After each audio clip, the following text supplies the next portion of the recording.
Good morning, student. The syllabus of second PUC sociology is divided into 8 chapters. ಅಂತ ಹೇಳಿದರೆ ಸಮಾಜಶಾಸ್ತ್ರದ ಸಿಲೆಬಸನ್ನು specially ದ್ವಿತೀಯ PUCಯ ಸಮಾಜಶಾಸ್ತ್ರದ ಸಿಲೆಬಸನ್ನು ನಾವು 8 ಅಧ್ಯಾಯಗಳಾಗಿ ವರ್ಗೀಕರಿಸ್ತೇವೆ. ಅದರಲ್ಲಿ 1ನೆಯ ಚಾಪ್ಟರ್, 2ನೇ ಚಾಪ್ಟರ್ ಮತ್ತು 5ನೇ ಚಾಪ್ಟರ್ ಪರೀಕ್ಷಾ ದೃಷ್ಟಿಯಿಂದ ಬಹಳ ಪ್ರಾಮುಖ್ಯತೆ ಹೊಂದಿದೆ. ಇದಕ್ಕೆ ಕಾರಣ ಏನು ಅಂತ ಕೇಳಿದರೆ 24 ಅಂಕಗಳು 1ನೇ ಪಾಠದಿಂದಲೂ, 2ನೇ ಪಾಠದಿಂದ 28 ಅಂಕಗಳು, ಜೊತೆಗೆ 5ನೇ ಪಾಠದಿಂದ 28 ಅಂಕಗಳು ಬರುವಂಥ ಸಂಭವ ಇದೆ. ಆ ಕಾರಣಕ್ಕೋಸ್ಕರ ಈ 3 ಪಾಠಗಳಿಗೆ ಹೆಚ್ಚು ಪ್ರಾಶಸ್ತ್ಯವನ್ನು ಕೊಡಬೇಕು. ಈಗ ಇದರಲ್ಲಿ ಬಹಳ ಪ್ರಾಮುಖ್ಯತೆ ಹೊಂದಿರುವಂಥ ಒಂದು ಪಾಠ ಯಾವುದು ಅಂತ ಕೇಳಿದರೆ ಮೇಕಿಂಗ್ ಆಫ್ ಇಂಡಿಯನ್ ಸೊಸೈಟಿ ಅಂತೇಳಿ. ಇಲ್ಲಿ ನಾವು ಅಧ್ಯಯನ ನಡೆಸುವಂಥದ್ದು we have to understand the nature of Indian population. ನಂತರ ನಾವು ಇಲ್ಲಿ ಕಲಿಬೇಕಾಗಿರುವಂಥದ್ದು the unity and diversity of India. ನಂತರ ನಾವು ಕಲಿಬೇಕಾಗಿರುವಂಥದ್ದು the threat which are the challenges for national integration. ಈ ಎಲ್ಲ ವಿಷಯಗಳನ್ನು ಈ ಚಾಪ್ಟರ್ನಲ್ಲಿ ನಾವು ಅಧ್ಯಯನ ನಡೆಸಬೇಕಾಗಿದೆ. ಬಹಳ ಮುಖ್ಯವಾಗಿ ಇಂಡಿಯನ್ ಸೊಸೈಟಿ ಅಥವಾ ಮೇಕಿಂಗ್ ಆಫ್ ಇಂಡಿಯನ್ ಸೊಸೈಟಿ ಅಂತೇಳಿದರೆ ಭಾರತೀಯ ಸಮಾಜ ಅಥವಾ ಭಾರತೀಯ ಸಮಾಜದ ನಿರ್ಮಾಣ ಅಂತೇಳಿ ಈ ಪಾಠವನ್ನು ನಾವು ಕನ್ನಡದಲ್ಲಿ ಹೇಳ್ತೇವೆ. ಆತ್ಮೀಯ ವಿದ್ಯಾರ್ಥಿಗಳೇ, ಇಲ್ಲಿ ಬಹಳ ಪ್ರಮುಖವಾಗಿ ನಾವು ಕಲಿಬೇಕಾಗಿರುವಂಥದ್ದು ಮನುಷ್ಯನ ಬಗ್ಗೆ ಅಥವಾ ಇಂಡಿಯನ್ ಪಾಪ್ಯುಲೇಷನ್ನ ಬಗ್ಗೆ. ಇಂಡಿಯನ್ ಪಾಪ್ಯುಲೇಷನ್ನ ಬಗ್ಗೆ ಅಧ್ಯಯನ ನಡೆಸುವವರನ್ನು ನಾವು ಡೆಮೋಗ್ರಫರ್ಸ್ ಅಂತೇಳಿ ಹೇಳ್ತೇವೆ. ಜನರ ಬಗ್ಗೆ ವ್ಯವಸ್ಥಿತವಾಗಿ ಅಧ್ಯಯನ ನಡೆಸುವುದನ್ನೇ ನಾವು ಡೆಮೋಗ್ರಫಿ ಅಂತೇಳಿ ಹೇಳ್ತೇವೆ. So here we have to understand about the demography. What is demography? Demography means the systematic study of population. Systematic study of population is called as demography. ಅಥವಾ ಕನ್ನಡದಲ್ಲಿ ಅದಕ್ಕೆ ವ್ಯವಸ್ಥಿತವಾಗಿ ಜನರ ಬಗ್ಗೆ ವ್ಯವಸ್ಥಿತವಾಗಿ ಅಧ್ಯಯನ ನಡೆಸುವುದನ್ನು ನಾವು ಡೆಮೋಗ್ರಫಿ ಅಥವಾ ಜನಸಂಖ್ಯಾಶಾಸ್ತ್ರ ಅಂತೇಳಿ ಹೇಳ್ತೇವೆ. They may ask this question for 1 mark. What is demography? Demography ಅಂತ ಹೇಳಿದರೆ ಏನು ಅನ್ನುವಂಥ ಪ್ರಶ್ನೆ ನಿಮಗೆ 1 ಮಾರ್ಕಿಗೆ ಕೇಳ್ಬೋದು. ಅವಾಗ ನೀವೇನು ಬರೀಬೇಕು ಅಂತ ಕೇಳಿದ್ರೆ systematic study of population is called as demography. ಕನ್ನಡದಲ್ಲಿ ಬರೆಯುವವರಾಗಿದ್ದರೆ ನೀವು ವ್ಯವಸ್ಥಿತವಾಗಿ ಜನರ ಬಗ್ಗೆ ವ್ಯವಸ್ಥಿತವಾಗಿ ಅಧ್ಯಯನ ನಡೆಸುವುದನ್ನು ನಾವು ಜನಸಂಖ್ಯಾಶಾಸ್ತ್ರ ಅಂತೇಳಿ ಕರಿತೇವೆ. This term demography is derived from the 2 Greek word. 2 Greek ಪದಗಳಿಂದ ಡೆಮೋಗ್ರಫಿ ಅನ್ನುವಂಥ ಪದ ಉಗಮವಾಗಿದೆ. ಬಹಳ ಮುಖ್ಯವಾಗಿ ಡೆಮೋಸ್ ಮತ್ತು ಗ್ರಾಫೇನ್. ಡೆಮೋಸ್ ಅಂತೇಳಿದರೆ ಪೀಪಲ್, ಗ್ರಾಫೇನ್ ಅಂತೇಳಿದರೆ ಡಿಸ್ಕ್ರೈಬ್ ಅಂತೇಳಿ ಅರ್ಥ.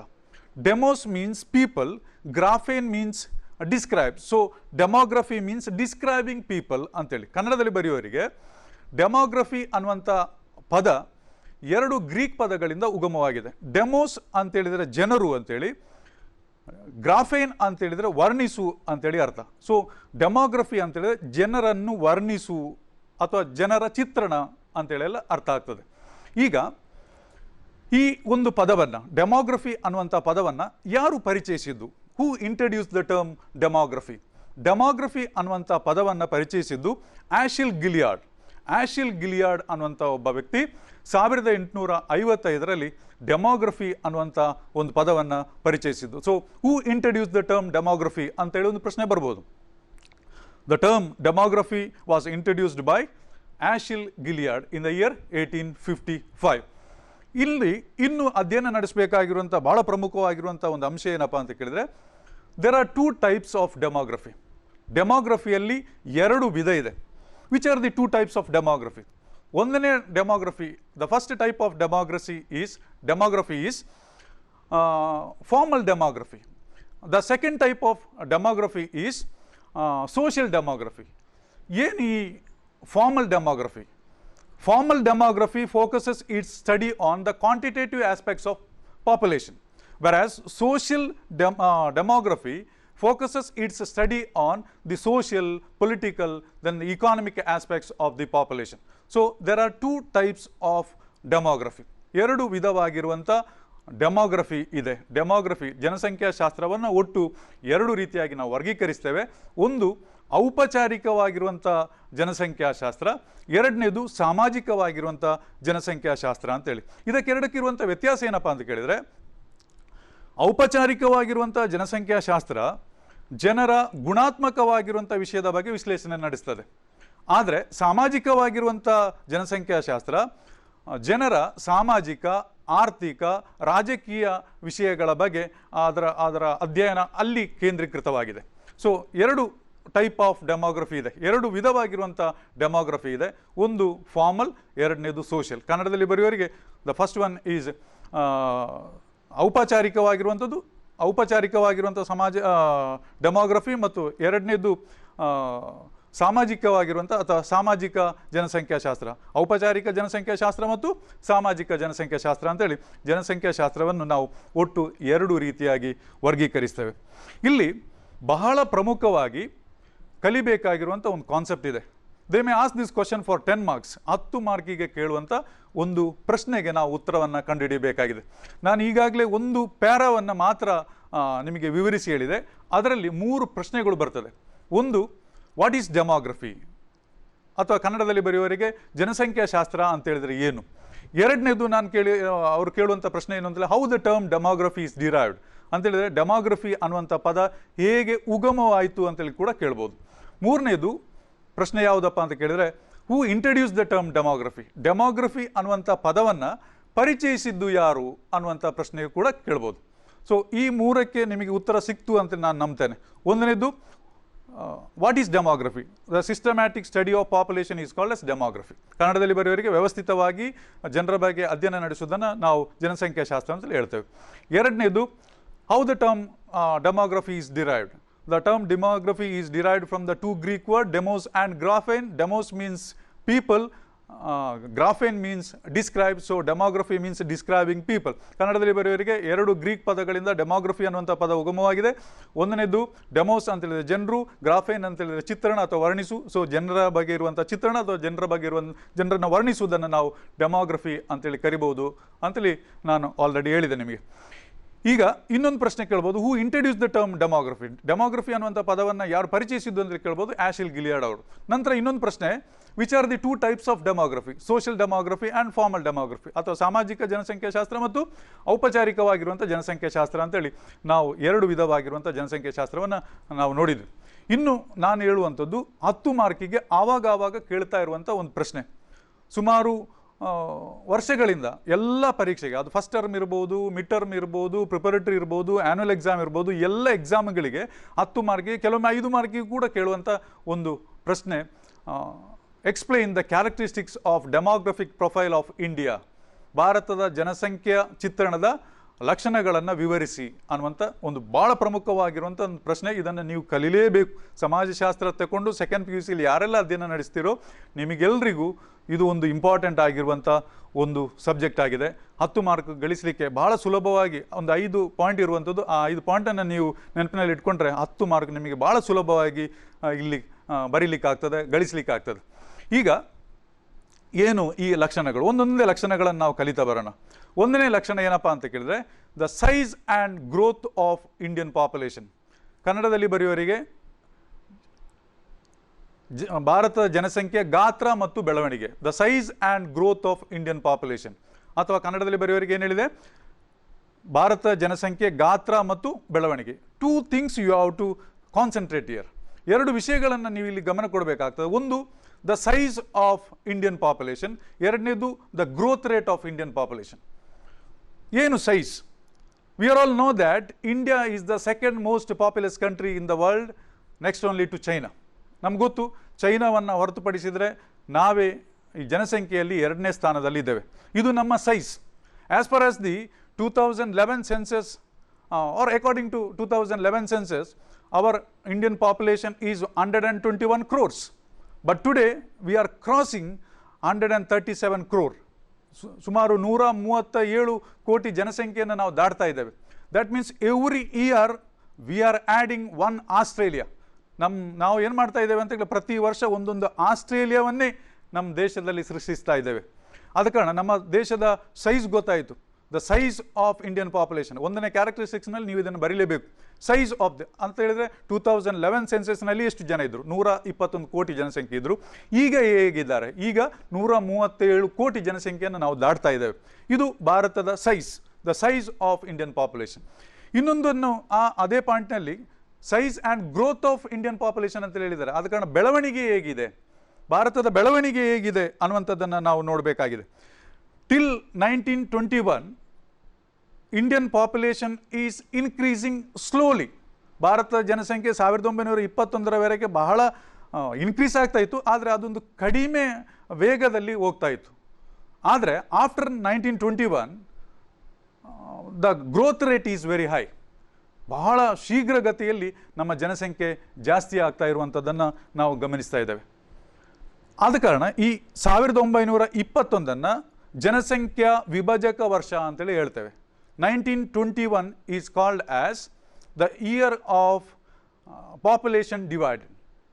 ಇದನ್ನು ಜನಸಂಖ್ಯಾ ವಿಭಜಕ ವರ್ಷ ಅಂತೇಳಿ ಕರೆಯುವುದಕ್ಕೆ ಕಾರಣ ಇದು. 1921ರವರೆಗೆ ಭಾರತ ಜನಸಂಖ್ಯೆ ಜಾಸ್ತಿ ಆಗ್ತಾ ಇತ್ತು, ಆದರೆ ಅದು ಸ್ಲೋ. ಆದರೆ 1921 ನಂತರ ಭಾರತ ಜನಸಂಖ್ಯೆ ಭಾಳ ಶೀಘ್ರಗತಿಯಲ್ಲಿ ಅಭಿವೃದ್ಧಿ ಆಗ್ತಾ ಇರುವಂಥದ್ದನ್ನು ನಾವು ಗಮನಿಸ್ತಾ ಇದ್ದೇವೆ. ಇದು ಭಾರತದ ಜನಸಂಖ್ಯೆಯ ಗಾತ್ರ ಮತ್ತು ಬೆಳವಣಿಗೆ. 1ನೇ ಪಾಯಿಂಟನ್ನು ನಾವು ಕಲ್ತಾ ಇತ್ತು. ಯಾವುದು ಹೇಳಿ? 1ನೇದು ಪಾಯಿಂಟ್ ಯಾವುದು ಅಂತ ಹೇಳಿದರೆ ಭಾರತ ಜನಸಂಖ್ಯೆಯ ಗಾತ್ರ ಮತ್ತು ಬೆಳವಣಿಗೆ. ಇಂಗ್ಲೀಷ್ನಲ್ಲಿ ಬರೆಯುವವರಿಗೆ the size and growth of Indian population. ಇದು 1ನೇ ಪಾಯಿಂಟ್. ಇನ್ನು 2ನೇ ಪಾಯಿಂಟಿಗೆ ಬರೋಣ. 1ನೇ ಪಾಯಿಂಟ್ ಯಾವುದು? The size and growth of Indian population ಅಥವಾ ಭಾರತದ ಜನಸಂಖ್ಯೆ ಗಾತ್ರ ಮತ್ತು ಬೆಳವಣಿಗೆ. 2ನೇ ಪಾಯಿಂಟಿಗೆ ಬಂದಾಗ age structure of Indian population, ಭಾರತದ ಜನಸಂಖ್ಯೆಯ ವಯೋರಚನೆ. ಭಾರತದ ಜನಸಂಖ್ಯೆಯ ವಯೋರಚನೆಯ ಬಗ್ಗೆ ಹೇಳಿದಾಗ ಯಾವ ಏಜಿನ ಜನ ಇಲ್ಲಿ ಇದ್ದಾರೆ ಇದನ್ನು ನಾವು ಇಲ್ಲಿ ತಿಳ್ಕೊಳ್ಬೇಕಾಗ್ತದೆ. India has a very huge young population. ಭಾರತದಲ್ಲಿ compared to other countries India has a huge young population. ಅತ್ಯಂತ ಹೆಚ್ಚು ಯುವಕರು ಅಥವಾ ಕಿರಿಯರು ಇರುವಂಥ ಒಂದು ರಾಷ್ಟ್ರ ನಮ್ಮದು. Majority are tend to be the young. ಹೆಚ್ಚಿನವರು ಯಾರಾಗಿದ್ದಾರೆ ಅಂತ ಕೇಳಿದ್ರೆ ಯುವಕರೇ ಆಗಿದ್ದಾರೆ. ಇನ್ನೊಂದು ವಿಶೇಷತೆ ಏನಪ್ಪ ಅಂತ ಕೇಳಿದರೆ ಇಲ್ಲಿ the share of less than 15 and 60+ is very less. 15 ವರ್ಷಕ್ಕಿಂತ ಕಡಿಮೆ ಇರುವಂಥ ಏಜ್ ಗ್ರೂಪಿನವರು ಮತ್ತು 60 ವರ್ಷಕ್ಕಿಂತ ಹೆಚ್ಚಿಗೆ ಏಜ್ ಗ್ರೂಪಿನವರ ಸಂಖ್ಯೆ ಬಹಳ ಕಡಿಮೆ ಇದೆ. And the age group between 15 to 60 is increasing from 53% to 63%. So ನಮ್ಮಲ್ಲಿ 15 to 60%ನವರು ಏನಾಗ್ತಾ ಇದ್ದಾರೆ ಅಂತ ಕೇಳಿದ್ರೆ ಜಾಸ್ತಿ ಆಗ್ತಾ ಇರುವಂಥದ್ದನ್ನು ಕಾಣ್ತೇವೆ. ಇದು ಒಂದು ಕ್ಲಿಯರ್ ಇಂಡಿಕೇಶನ್ ದ್ಯಾಟ್ ಪಾಪ್ಯುಲೇಷನ್ ಅಂತ ಹೇಳಿದರೆ India as A huge young population ಅಂತೇಳಿ ಹೇಳಲಿಕ್ಕಾಗ್ತದೆ. ಸೊ ನಮಗೆ 2ನೇ ಒಂದು ಪಾಯಿಂಟ್ ಗೊತ್ತಾಯಿತು. The age structure of Indian population, ಅತ್ಯಂತ ಕಿರಿಯರು ಇರುವಂಥ ಒಂದು ರಾಷ್ಟ್ರ ಅನ್ನುವಂಥ ಹೆಗ್ಗಳಿಕೆ ಕೂಡ ನಮಗಿದೆ. ಇದು 2ನೇದು ಏಜ್ ಸ್ಟ್ರಕ್ಚರ್. ಅಂತೇಳಿ 15ರಿಂದ 60 ವರ್ಷದ ಈ ನಡುವೆ ಇರುವಂಥ ಕಿರಿಯರ ಸಂಖ್ಯೆ ಭಾರತದಲ್ಲಿ ಹೆಚ್ಚು. ಇದು ವಯೋರಚನೆ ಅಥವಾ age structure of Indian population ಅಂತೇಳಿ ಹೇಳುವಂಥದ್ದು ಇದಕ್ಕೆ. 2ನೇದು ಗೊತ್ತಾಯಿತು. ಕನ್ನಡದಲ್ಲಿ ಅದಕ್ಕೆ ಭಾರತೀಯ ಜನಸಂಖ್ಯೆಯ ವಯೋರಚನೆ ಅಂತೇಳಿ ಹೇಳ್ತೇವೆ. ಇಂಗ್ಲೀಷ್ನಲ್ಲಿ the age structure of Indian population ಅಂತ ಹೇಳ್ತೇವೆ. 2ನೇ ಪಾಯಿಂಟ್ ಗೊತ್ತಾಯಿತು. 1ನೇದು the size and growth of Indian population, 2ನೇದು the age structure of Indian population. 3ನೇದಕ್ಕೆ ಬರೋಣ ನಾವು. Declining sex ratio in India. Declining sex ratio in India ಅಂತೇಳಿದರೆ ಕುಸಿತಿರುವಂಥ ಲಿಂಗಾನುಪಾತ. ಏನು ಈ ಲಿಂಗಾನುಪಾತ ಅಂತೇಳಿದ್ರೆ ಏನು? What is sex ratio? They may ask this question for 1 mark. 1 ಮಾರ್ಕಿಗೆ ಕೇಳುವಂಥ ಒಂದು ಪ್ರಶ್ನೆ. What is sex ratio? Sex ratio ಅಂತೇಳಿದ್ರೆ ಏನು ಅಥವಾ ಲಿಂಗಾನುಪಾತ ಅಂತೇಳಿದರೆ ಏನು? Number of females per 1000 people, 1000 males is called as sex ratio. Number of females per 1000 males. 1000 ಹೆಣ್ಮಕ್ಕಳಿಗಿರುವಂಥ ಪುರುಷರ ಪ್ರಮಾಣವನ್ನು ನಾವು ಲಿಂಗಾನುಪಾತ ಅಂತೇಳಿ ಕರಿತೇವೆ. ಈಗ ಈ ಲಿಂಗಾನುಪಾತದಲ್ಲಿ ಕುಸಿತ ಉಂಟಾಗ್ತಾ ಇದೆ ಅಂತೇಳಿದರೆ ಹೆಣ್ಣು ಮಕ್ಕಳ ಸಂಖ್ಯೆ ಇವತ್ತು ಏನಾಗ್ತಾ ಇದೆ ಅಂತೇಳಿದ್ರೆ ದುರ್ಬಲ ಆಗ್ತಾ ಇದೆ, ಕಡಿಮೆ ಆಗ್ತಾ ಇದೆ. ನಿಮಗೆ ಗೊತ್ತು, ಈಗ ಬ್ರಾಹ್ಮಣರಲ್ಲಿ ಹೆಣ್ಮಕ್ಕಳ ಸಂಖ್ಯೆ ಭಾಳ ಕಡಿಮೆ ಆಗಿದೆ. ಬೇರೆ ಜಾತಿಯನ್ನು ಹುಡ್ಕೊಂಡು ಹೋಗಬೇಕಾದಂಥ ಒಂದು ಅನಿವಾರ್ಯತೆ ಬಂದುಬಿಟ್ಟಿದೆ. ಭಾಳ ಕಷ್ಟ ಆಗ್ತಾ ಇದೆ. ಹಾಗೆ ಇನ್ನೂ ಅನೇಕ ಜಾತಿಗಳಲ್ಲಿ ಹೆಣ್ಣು ಮಕ್ಕಳ ಸಂಖ್ಯೆ ಬಹಳ ಕಡಿಮೆ ಆಗ್ತಾ ಇರುವಂಥದ್ದನ್ನು ನಾವು ನೋಡ್ತೇವೆ. ಸಕ್ಕರೆಯ ನಾಡು ಅಂತೇಳಿ ಹೇಳುವಂಥ ಮಂಡ್ಯದಲ್ಲಿ ಆಗಿರ್ಬೋದು, ಬೆಳಗಾವಿಯಲ್ಲಿ ಆಗಿರ್ಬೋದು, ಈ ಲಿಂಗಾನುಪಾತವನ್ನು ನೋಡಿದಾಗ ನಮಗೆ ಒಂದು ರೀತಿಯಾಗಿರುವಂಥ ಭಯ ಹುಟ್ಟಿಸ್ತಾ ಇದೆ. ಇನ್ ಬೆಳಗಾಂ 924 ಫಿಮೇಲ್ಸ್ ಪರ್ 1000 ಮೇಲ್ಸ್. ಬೆಳಗಾವಿನಲ್ಲಿ ಏನಾಗಿದೆ ಅಂತ ಕೇಳಿ 1000 ಪುರುಷರಿಗೆ ಅಥವಾ 1000 ಗಂಡು ಮಕ್ಕಳಿಗೆ ಇರುವಂಥ ಹೆಣ್ಮಕ್ಕಳ ಸಂಖ್ಯೆ ಎಷ್ಟು ಅಂತ ಕೇಳಿದ್ರೆ ಬರೀ 924 ಮಾತ್ರ. ಅದೇ ನೀವು ಮಂಡ್ಯಕ್ಕೆ ಹೋದಾಗ 934 ಫಾರ್ 1000 ಮೇಲ್ಸ್ ಅಂತೇಳಿದ್ರೆ ಬರೀ 1000 ಪುರುಷರಿಗಿರುವಂಥ ಹೆಣ್ಮಕ್ಕಳ ಸಂಖ್ಯೆ ಎಷ್ಟು ಅಂತ ಕೇಳಿದ್ರೆ ಬರೀ 934 ಮಾತ್ರ. ಬೆಳಗಾವಿಯಲ್ಲಿ 924, ಮಂಡ್ಯದಲ್ಲಿ 934. ಈ ರೀತಿಯಾಗಿರುವಂಥ ಒಂದು ವ್ಯವಸ್ಥೆ ಇವತ್ತು ಮುಂದುವರಿತಾ ಇರುವಂಥದ್ದನ್ನು ನಾವು ಕಾಣ್ತಾ ಇದ್ದೇವೆ. ಆದರೆ ನಮಗೆ it is interesting to note that the Hunsur taluk of Mysuru district which has achieved something different. ಅವರು ಏನೋ ಬೇರೆ ವಿಶೇಷವಾದಂಥ ಒಂದು ಸಾಧನೆ ಮಾಡಿದ್ದಾರೆ. ಏನಾಗಿದೆ ಅಂತ ಕೇಳಿದರೆ ಅಲ್ಲಿ sex ratio is 109 per 1000 males. 1009 ಹೆಣ್ಮಕ್ಳಿದ್ದಾರೆ 1000 ಮಂದಿ ಪುರುಷರಿಗೆ. ಇದು ಭಾಳ ಸಂತೋಷ ತರುವಂಥ ಒಂದು ಸಂಗತಿ. ಆದರೆ ಹೆಚ್ಚಿನ ಕಡೆಗಳಲ್ಲಿ ಹೆಣ್ಣುಮಕ್ಕಳ ಸಂಖ್ಯೆ ಬಹಳ ದುರ್ಬಲ ಆಗ್ತಾ ಇರುವಂಥದ್ದನ್ನು ನಾವು ಕಾಣ್ತಾ ಇದ್ದೇವೆ. ಅದಕ್ಕೆ ದೆರ್ ಆರ್ 2 ರೀಸನ್ಸ್. ತುಂಬ ರೀಸನ್ಸ್ ಇರ್ಬೋದು, ಆದರೆ ಸೋಷಿಯಾಲಜಿಯಲ್ಲಿ 2 ಪ್ರಮುಖವಾಗಿರುವಂಥ ಕಾರಣವನ್ನು ಕೊಟ್ಟಿದ್ದಾರೆ. ಒಂದನೇ ಕಾರಣ ಯಾವುದು ಅಂತ ಕೇಳಿದರೆ ಡಿಸೈರ್ ಫಾರ್ ಮೇಲ್ ಚಿಲ್ಡ್ರನ್. ಗಂಡು ಮಕ್ಕಳು ಬೇಕು ಅನ್ನುವಂಥ ಬಯಕೆ, ಅಟ್ಲೀಸ್ಟ್ ಟು ಪರ್ಫಾರ್ಮ್ ಪಿತೃಋಣ, ಒಂದು ಪಿತೃಋಣವನ್ನು ತೀರಿಸಲಿಕ್ಕೋಸ್ಕರ ನಮ್ಮ ಸಂಪ್ರದಾಯ, ಭಾರತೀಯ ಸಂಪ್ರದಾಯದ ಪ್ರಕಾರ ತಂದೆಯೋ ತಾಯಿಯೋ ತೀರಿ ಹೋದಾಗ ಗಂಡು ಮಕ್ಕಳೇ ಚಿತೆಗೆ ಬೆಂಕಿ ಕೊಡಬೇಕು ಅನ್ನುವಂಥ ಒಂದು ವ್ಯವಸ್ಥೆ ನಮ್ಮಲ್ಲಿ ಇರುವ ಕಾರಣ ಆ ಪಿತೃಯಜ್ಞಗಳನ್ನೆಲ್ಲ ಮಾಡಿಕೊಳ್ಳಲಿಕ್ಕೆ ಗಂಡು ಮಕ್ಕಳು ಬೇಕು ಅನ್ನುವಂಥ ಒಂದು ಬಯಕೆ ನಮ್ಮಲ್ಲಿ ಹೆಚ್ಚಾಗಿದೆ. ಈ ಕಾರಣಕ್ಕೋಸ್ಕರ ಹೆಣ್ಣು ಮಕ್ಕಳ ಸಂಖ್ಯೆ ಇವತ್ತು ದುರ್ಬಲ ಆಗ್ತಾ ಇದೆ ಅಂತೇಳಿ ಕೂಡ ಹೇಳ್ತಾ ಇದ್ದಾರೆ. ಎರಡನೇ ಕಾರಣ ಸಮಾಜಶಾಸ್ತ್ರದಲ್ಲಿ ಒಂದು ಪಟ್ಟಿ ಮಾಡಿದ್ದಾರೆ. ಏನಪ್ಪ ಅಂತ ಕೇಳಿದರೆ ಬೀಮಾರು ವರ್ಸಸ್ ಡಿಮಾರು ಅಂತೇಳಿ. ಬೀಮಾರು ವರ್ಸಸ್ ಡಿಮಾರು. ಬೀಮಾರು ಅಂತೇಳಿದರೆ ಬಿಹಾರ್, ಮಧ್ಯಪ್ರದೇಶ್, ರಾಜಸ್ಥಾನ್ ಮತ್ತು ಉತ್ತರ ಪ್ರದೇಶ್. ಬೀಮಾರು ಅಂತೇಳಿದರೆ ಬಿಹಾರ್, ಮಧ್ಯಪ್ರದೇಶ್, ರಾಜಸ್ಥಾನ್ ಮತ್ತು ಉತ್ತರ ಪ್ರದೇಶ್.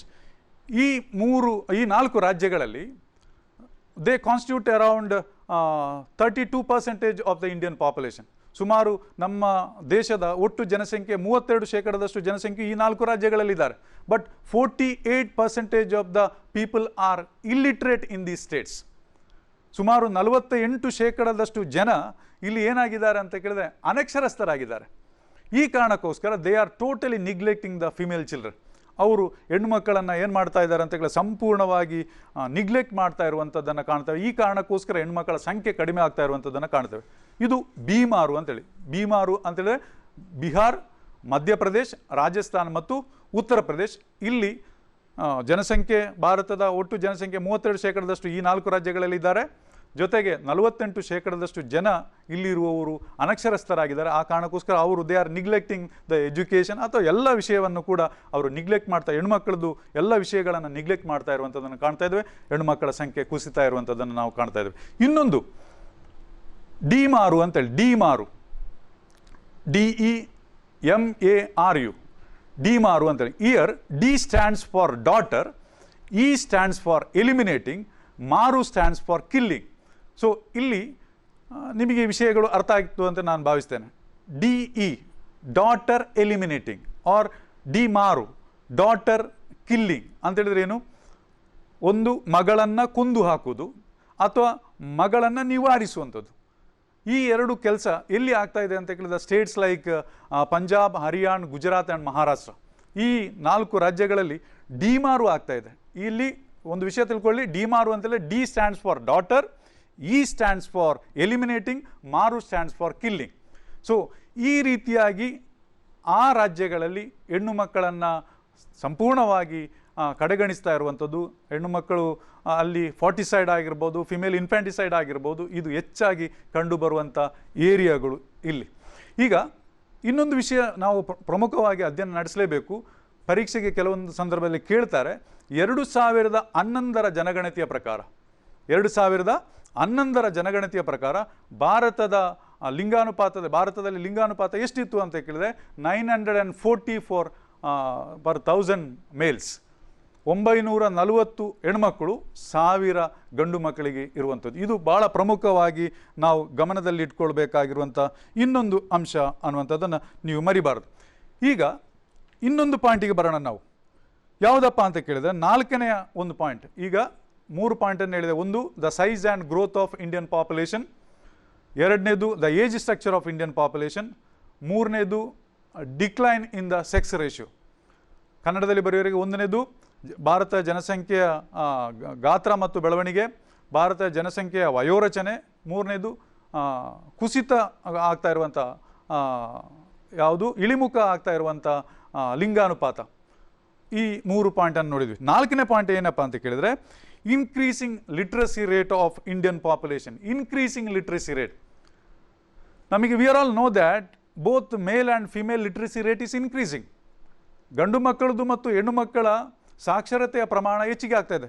ಕನ್ನಡದಲ್ಲಿ ಪಾಯಿಂಟ್ ಏನು ಹೇಳಿದ್ದಾರೆ ಅಂತ ಕೇಳಿ, ಹೆಚ್ಚುತ್ತಿರುವ ಸಾಕ್ಷರತೆಯ ಪ್ರಮಾಣ, ಭಾರತದಲ್ಲಿ ಹೆಚ್ಚುತ್ತಿರುವಂಥ ಸಾಕ್ಷರತೆಯ ಪ್ರಮಾಣ. ನಮ್ಗೆ ಗೊತ್ತು ಸಾಕ್ಷರತೆಯ ಪ್ರಮಾಣ ಜಾಸ್ತಿ ಆಗ್ತಾ ಇದೆ. ಅದು ಗಂಡು ಮಕ್ಕಳದಿರ್ಬೋದು, ಹೆಣ್ಣು ಮಕ್ಕಳದಿರ್ಬೋದು, ಸಾಕ್ಷರತೆಯ ಪ್ರಮಾಣ ಬಹಳಷ್ಟು ಜಾಸ್ತಿ ಆಗ್ತಾ ಇರುವಂಥದ್ದನ್ನು ನಾವು ಗಮನಿಸ್ತೇವೆ. ಈಗ ಅಲ್ಲಿ ಒಂದು ಕೋಷ್ಟಕ ಕೊಟ್ಟಿದ್ದಾರೆ ನಿಮ್ಮ ಪಾಠ ಪುಸ್ತಕದಲ್ಲಿ. 1951ರಲ್ಲಿ ಗಂಡು ಮಕ್ಕಳ ಸಾಕ್ಷರತೆಯ ಪ್ರಮಾಣ 27.2% ಇತ್ತು. ಅದು ಈಗ ಎಲ್ಲಿಗೆ ಜಾಸ್ತಿ ಆಗಿದೆ ಅಂತ ಕೇಳಿದರೆ 82.1% ಹೆಚ್ಚಿಗೆ ಆಗಿದೆ. In 1951, the male literacy rate is just 27.2% and it is increased to 82.1%. ನಿಮಗೆ ಗೊತ್ತಾಯಿತು ಈಗ ಲಿಟ್ರಸಿ ರೇಟ್ ಜಾಸ್ತಿ ಆಗ್ತದೆ. 51ರಲ್ಲಿ ಬರೀ 27% ಇದ್ದದ್ದು ಈಗ 2011ರ ಜನಗಣತಿಗೆ ಬಂದಾಗ ನಮ್ಮ ಜನಸಂಖ್ಯೆ, ಅದರಲ್ಲಿ ಭಾಳ ಮುಖ್ಯವಾಗಿ ಪುರುಷರ ಸಾಕ್ಷರತೆಯ ಪ್ರಮಾಣ ಎಲ್ಲಿಗೇರಿದೆ ಅಂತ ಕೇಳಿದೆ 82.1% ಏರಿದೆ. ಇನ್ನು ಫಿಮೇಲ್ ಲಿಟ್ರಸಿ ರೇಟನ್ನು ತಗೊಂಡಾಗಲೂ ಕೂಡ ಇನ್ 1951 ಜಸ್ಟ್ 8.9%. ಬರೀ 1951ರ ಇಸವಿಯಲ್ಲಿ ಹೆಣ್ಮಕ್ಕಳ ಸಾಕ್ಷರತೆಯ ಪ್ರಮಾಣ ಬರೀ 8.9% ಮಾತ್ರ ಇತ್ತು. ಆದರೆ ಅದು ಈಗ ಎಲ್ಲಿಗೆ ಜಾಸ್ತಿ ಆಗಿದೆ ಅಂತ ಕೇಳಿದ್ರೆ ಇಟ್ ಹ್ಯಾಸ್ ಇನ್ಕ್ರೀಸ್ ಟು 65.4%. 65.4% ಜನಸಂಖ್ಯೆ ಅಥವಾ ಸಾಕ್ಷರತೆ ಜಾಸ್ತಿ ಆಗಿರುವುದನ್ನು ನಾವು ನೋಡ್ತೇವೆ. ಸೊ ಗಂಡಸರಲ್ಲೂ ಸಾಕ್ಷರತೆ ಪ್ರಮಾಣ ಜಾಸ್ತಿ ಆಗಿದೆ, ಹೆಣ್ಮಕ್ಕಳಲ್ಲೂ ಕೂಡ ಸಾಕ್ಷರತೆ ಪ್ರಮಾಣ ಜಾಸ್ತಿ ಆಗಿದೆ. ಸೊ ಇಲ್ಲಿ ಈ ಒಂದು ಪಾಯಿಂಟನ್ನು ನಾವು ಜನಸಂಖ್ಯೆಯ ಬಗ್ಗೆ ಅಧ್ಯಯನ ನಡೆಸುವ ಕಾರಣ ಇಡೀ ಜನರ ಚಿತ್ರಣವನ್ನು ತಗೊಳ್ಬೇಕಾಗ್ತದೆ. ಸೊ ಈ ಸಾಕ್ಷರತೆಯನ್ನು ತೆಗೆದುಕೊಂಡು ನೋಡಿದಾಗ ಗಂಡು ಮಕ್ಕಳದು ಮತ್ತು ಹೆಣ್ಣು ಮಕ್ಕಳ ಸಾಕ್ಷರತೆ ಜಾಸ್ತಿ ಆಗಿರುವುದನ್ನು ನಾವು ನೋಡ್ತೇವೆ. ಕೋಷ್ಟಕ ಕೂಡ ಕೊಟ್ಟಿದ್ದಾರೆ, ನಿಮಗೆ ಅಲ್ಲಿ ಗಮನಿಸಬಹುದಾಗಿದೆ. ಭಾಳ ಸುಲಭವಾಗಿರುವಂಥ ಒಂದು point, increasing literacy rate of Indian population ಅಥವಾ ಹೆಚ್ಚುತ್ತಿರುವಂಥ ಸಾಕ್ಷರತೆಯ ಪ್ರಮಾಣ ಅನ್ನುವಂಥದ್ದು. ಇನ್ನು ಕೊನೆಯದಾಗಿ ಇನ್ನೊಂದು ಪಾಯಿಂಟನ್ನು ಕೂಡ ಕೊಟ್ಟಿದ್ದಾರೆ. ಯಾವುದು ಅಂತ ಕೇಳಿದ್ರೆ increasing rural urban differences. Increasing rural urban differences, ನಗರ ಮತ್ತು ಗ್ರಾಮೀಣ ಪ್ರದೇಶಗಳ ನಡುವೆ ಇರುವಂಥ ವ್ಯತ್ಯಾಸದಲ್ಲಿ ಹೆಚ್ಚಳ ಉಂಟಾಗ್ತಾ ಇದೆ. ಹೆಚ್ಚುತ್ತಿರುವಂಥ ನಗರ ಮತ್ತು ಗ್ರಾಮೀಣ ಪ್ರದೇಶದ ವ್ಯತ್ಯಾಸಗಳು ನಮಗೆ ಗೊತ್ತಿದೆ. ಈಗ ಕಾಲ ಅಭಿವೃದ್ಧಿ ಆಗ್ತಾ ಇದ್ದಾಗೆ ವಿಜ್ಞಾನ ಕ್ಷೇತ್ರಗಳು ಅಥವಾ ಬಾಕಿ ಉಳಿದಂಥ ಸೈನ್ಸ್ ಆ್ಯಂಡ್ ಟೆಕ್ನಾಲಜಿಗಳು ಅಭಿವೃದ್ಧಿ ಹೊಂದ್ತಾ ಇದ್ದಾಗೆ ಬಹಳ ದೊಡ್ಡ we find A gap between rural area and urban area. ಗ್ರಾಮೀಣ ಪ್ರದೇಶಕ್ಕೂ ಮತ್ತು ಪಟ್ಟಣ ಪ್ರದೇಶಕ್ಕೂ ನಗರ ಪ್ರದೇಶಕ್ಕೂ ಬಹಳ ಒಂದು ಅಂತರ ಜಾಸ್ತಿ ಆಗ್ತಾ ಇರುವಂಥದ್ದನ್ನು ನಾವು ನೋಡ್ತೇವೆ. ಬಿಕಾಸ್ ಈ ನಗರ ಪ್ರದೇಶದಲ್ಲಿ we find the heterogeneous people. Heterogeneous people ಅಂತ ಹೇಳಿದರೆ they are social, economic, political, cultural backgrounds are almost different. Homogeneous ಅಂತ ಹೇಳಿದರೆ they are cultural, social, political, their backgrounds are almost same. ಒಂದೇ ರೀತಿಯಾಗಿರುವಂಥ ಹಳ್ಳಿಗಳಲ್ಲಿ ನೀವು ನೋಡಿ, ಹಳ್ಳಿಯಲ್ಲಿರುವಂಥ ಜನರ ಸಾಮಾಜಿಕ, ಆರ್ಥಿಕ, ರಾಜಕೀಯ, ಸಾಂಸ್ಕೃತಿಕವಾಗಿರುವಂಥ ಹಿನ್ನೆಲೆಗಳೆಲ್ಲ ಹೆಚ್ಚು ಕಡಿಮೆ ಒಂದೇ ರೀತಿಯಾಗಿರ್ತದೆ. ಪಟ್ಟಣದಲ್ಲಿ ಆಗಿಲ್ಲ. ಪಟ್ಟಣದಲ್ಲಿ ಅವರ ವ್ಯವಸ್ಥೆಗಳೆಲ್ಲ ಭಿನ್ನ ಭಿನ್ನವಾಗಿರ್ತದೆ. ಅವರ ಸಾಮಾಜಿಕ ಹಿನ್ನೆಲೆಯೂ ಭಿನ್ನ ಆಗಿರ್ತದೆ, ಅವರ ರಾಜಕೀಯ ಹಿನ್ನೆಲೆಯೂ ಭಿನ್ನ ಭಿನ್ನವಾಗಿರ್ತದೆ, ಸಂಸ್ಕೃತಿ ಅಂತೂ ಬಹಳ ವಿಭಿನ್ನವಾಗಿರ್ತದೆ. ಸೊ ಈ ಒಂದು ಗ್ಯಾಪ್ ಬಹಳ ಜಾಸ್ತಿ ಆಗ್ತಾ ಇದೆ. ಅದನ್ನು ಇಲ್ಲಿ ಹೇಳ್ತಾ ಇದ್ದಾರೆ. People are migrating from rural area to the urban area. All the industries are developed in the urban area. Employment opportunity, for education, people are migrating from rural area to the urban area. This gap between rural area and urban area is increasing. ಈ ನಗರ ಪ್ರದೇಶ ಮತ್ತು ಪಟ್ಟಣ ಪ್ರದೇಶದ ನಡುವೆ ಇರುವಂಥ, ನಗರ ಪ್ರದೇಶದ ನಡುವೆ ಇರುವಂಥ ಈ ಅಂತರ ಉಂಟಲ್ಲ, ಇದು ಹೆಚ್ಚಿಗೆ ಆಗ್ತಾ ಇದೆ ಅನ್ನುವಂಥದ್ದು ಈ point. Increasing rural urban difference. ಇದು ಇಷ್ಟು. ಈ 5 ಪಾಯಿಂಟನ್ನು ನೀವು ನೆನಪಿನಲ್ಲಿ ಇಟ್ಕೊಂಡ್ರೆ ಖಂಡಿತವಾಗಿಯೂ 10 ಅಂಕಗಳು ನಿಮಗೆ ಸುಲಭವಾಗಿ ಗಳಿಸಲಿಕ್ಕೆ ಆಗ್ತದೆ. ಇನ್ನೊಮ್ಮೆ ಹೇಳ್ತೇನೆ ನಿಮ್ಮ ಗಮನಕ್ಕೆ, ಯಾಕಂದರೆ ಇದು ಪರೀಕ್ಷಾ ದೃಷ್ಟಿಯಿಂದ ಭಾಳ ಪ್ರಾಮುಖ್ಯತೆ ಹೊಂದಿರುವ ಕಾರಣ ಇದನ್ನು ನೀವು ಕಲಿಲೇಬೇಕು.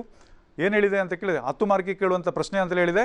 5 ಪಾಯಿಂಟ್ಗಳಿದೆ. ನಿಮಗೆ ಪ್ರಶ್ನೆ ಏನು ಕೇಳ್ತಾರೆ ಅಂತ ಕೇಳಿದ್ರೆ, what is demography and explain the characteristics of demographic profile of India.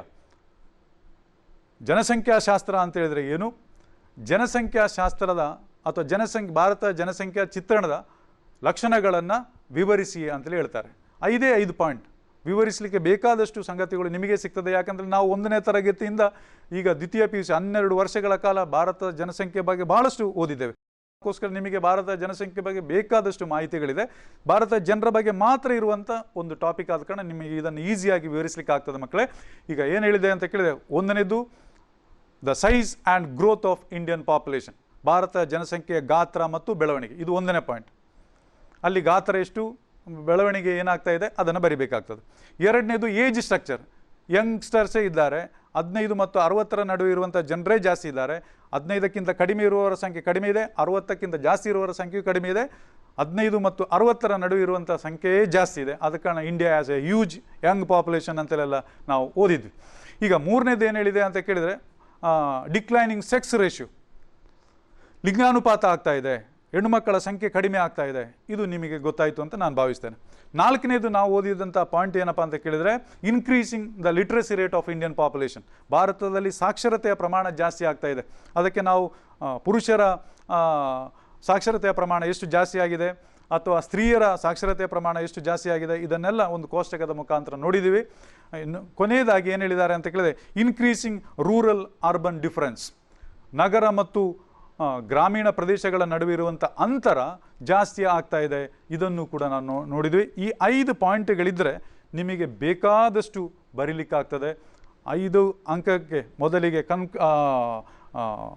Introduction, ಕೊನೆಗೆ ಒಂದು ಕನ್ಕ್ಲೂಷನ್ ಎಲ್ಲ ಕೊಟ್ಟು ಬರೆದ್ರೆ 10ಕ್ಕೆ 10 ಅಂಕಗಳು ಕೂಡ ಸುಲಭವಾಗಿ ಗಿಟ್ಟಿಸ್ಕೊಳ್ಳಿಕ್ಕಾಗುವಂಥ ಒಂದು ಟಾಪಿಕ್.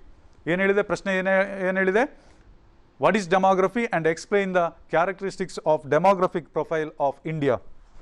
ಇದು ಅಲ್ಲಿಯ ಪ್ರಶ್ನೆ ಆಗಿರ್ತದೆ. ಅಥವಾ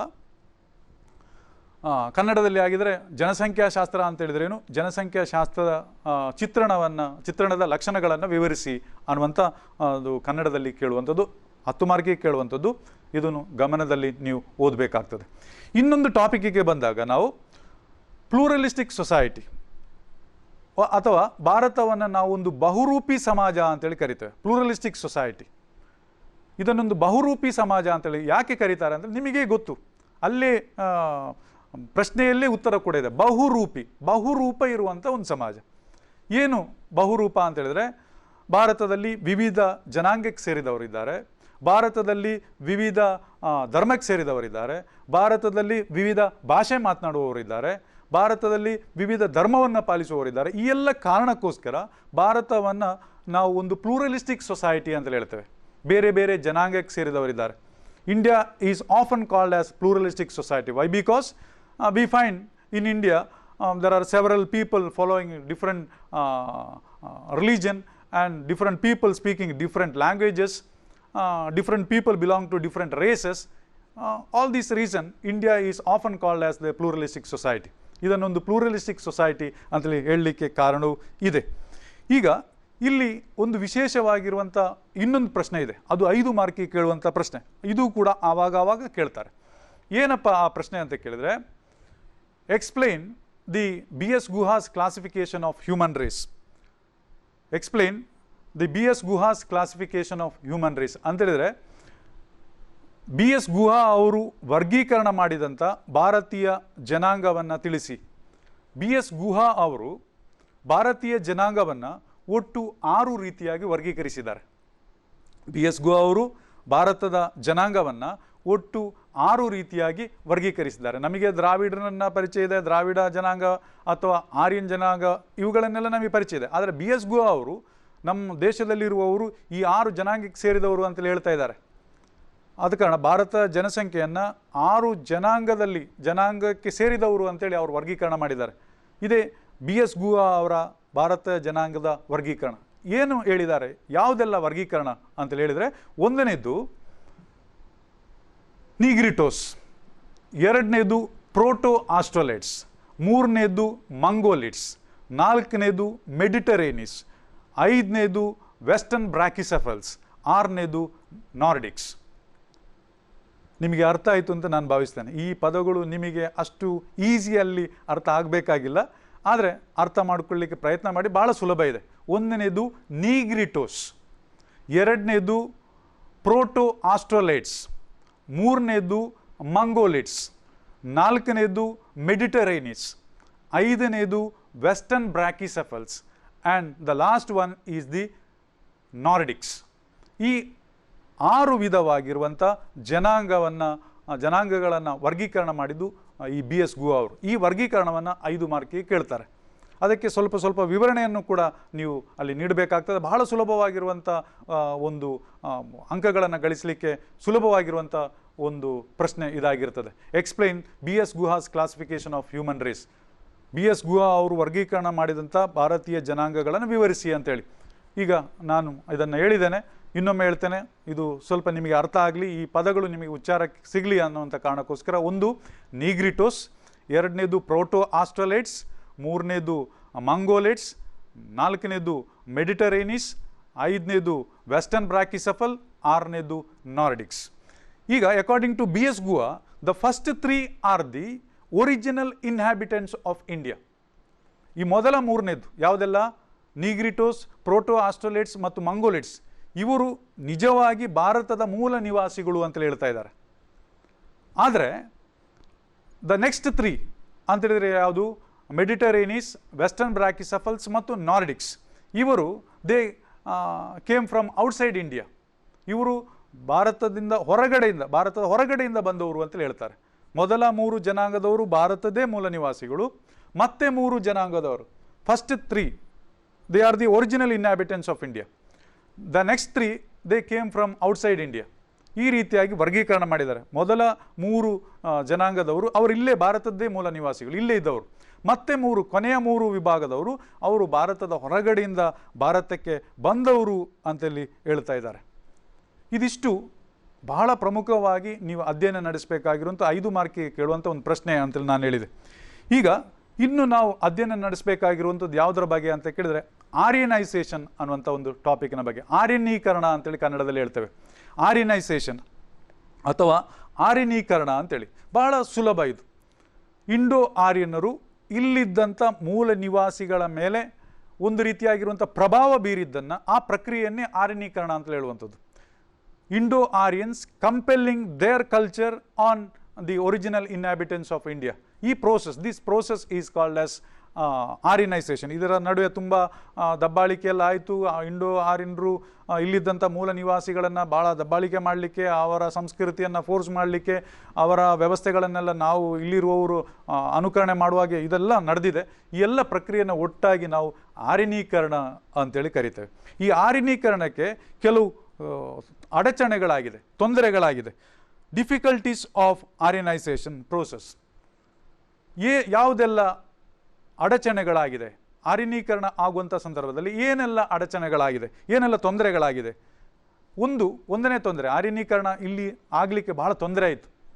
ಯಾವುದೆಲ್ಲ ತೊಂದರೆಗಳು ಅಂತೇಳಿ, ಒಂದನೇ ತೊಂದರೆ ಏನು ಅಂತ ಕೇಳಿದ್ರೆ, tribal group refuse to absorb. Tribal groups, ಕೆಲವು ಬುಡಕಟ್ಟು ಜನಾಂಗದವರು ಇದನ್ನು ಅಳವಡಿಸಲಿಕ್ಕೆ ಅಥವಾ ಆರ್ಯನೀಕರಣವನ್ನು ಒಪ್ಪಲಿಕ್ಕೆ ತಯಾರಾಗಲಿಲ್ಲ. ಯಾರು? ಒಂದನೇದ್ದು ಅವರಿಗೆ ವಿರೋಧ ಬಂದದ್ದು ಎಲ್ಲಿಂದ ಅಂತ ಕೇಳಿದರೆ ಕೆಲವು ಬುಡಕಟ್ಟು ಸಮುದಾಯದವರು. The tribal group refuse to absorb. ಅವರು ಅದನ್ನು ಸ್ವೀಕರಿಸಲಿಕ್ಕೆ ತಯಾರಾಗಲಿಲ್ಲ. ಯಾರು? ಬುಡಕಟ್ಟು ಜನಾಂಗದವರು. ಒಂದನೇ ಸಮಸ್ಯೆ ಅಲ್ಲಿಂದ ಸ್ಟಾರ್ಟ್ ಆಯಿತು.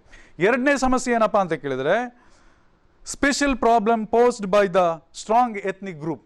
ಕೆಲವು ಬಲಿಷ್ಠವಾಗಿರುವಂಥ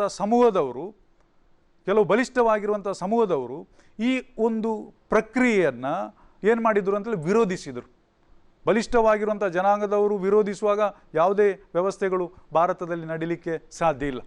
ಸೊ ಎರಡನೇ ಸಮಸ್ಯೆ, ಬಲಿಷ್ಠವಾಗಿರುವಂಥ ಕೆಲವು ಸಮೂಹದವರು ಅದನ್ನು ವಿರೋಧ ಮಾಡಿದ್ದು. ಮೂರನೇದು ಏನು ಅಂತ ಕೇಳಿದರೆ, the later waves of immigrants.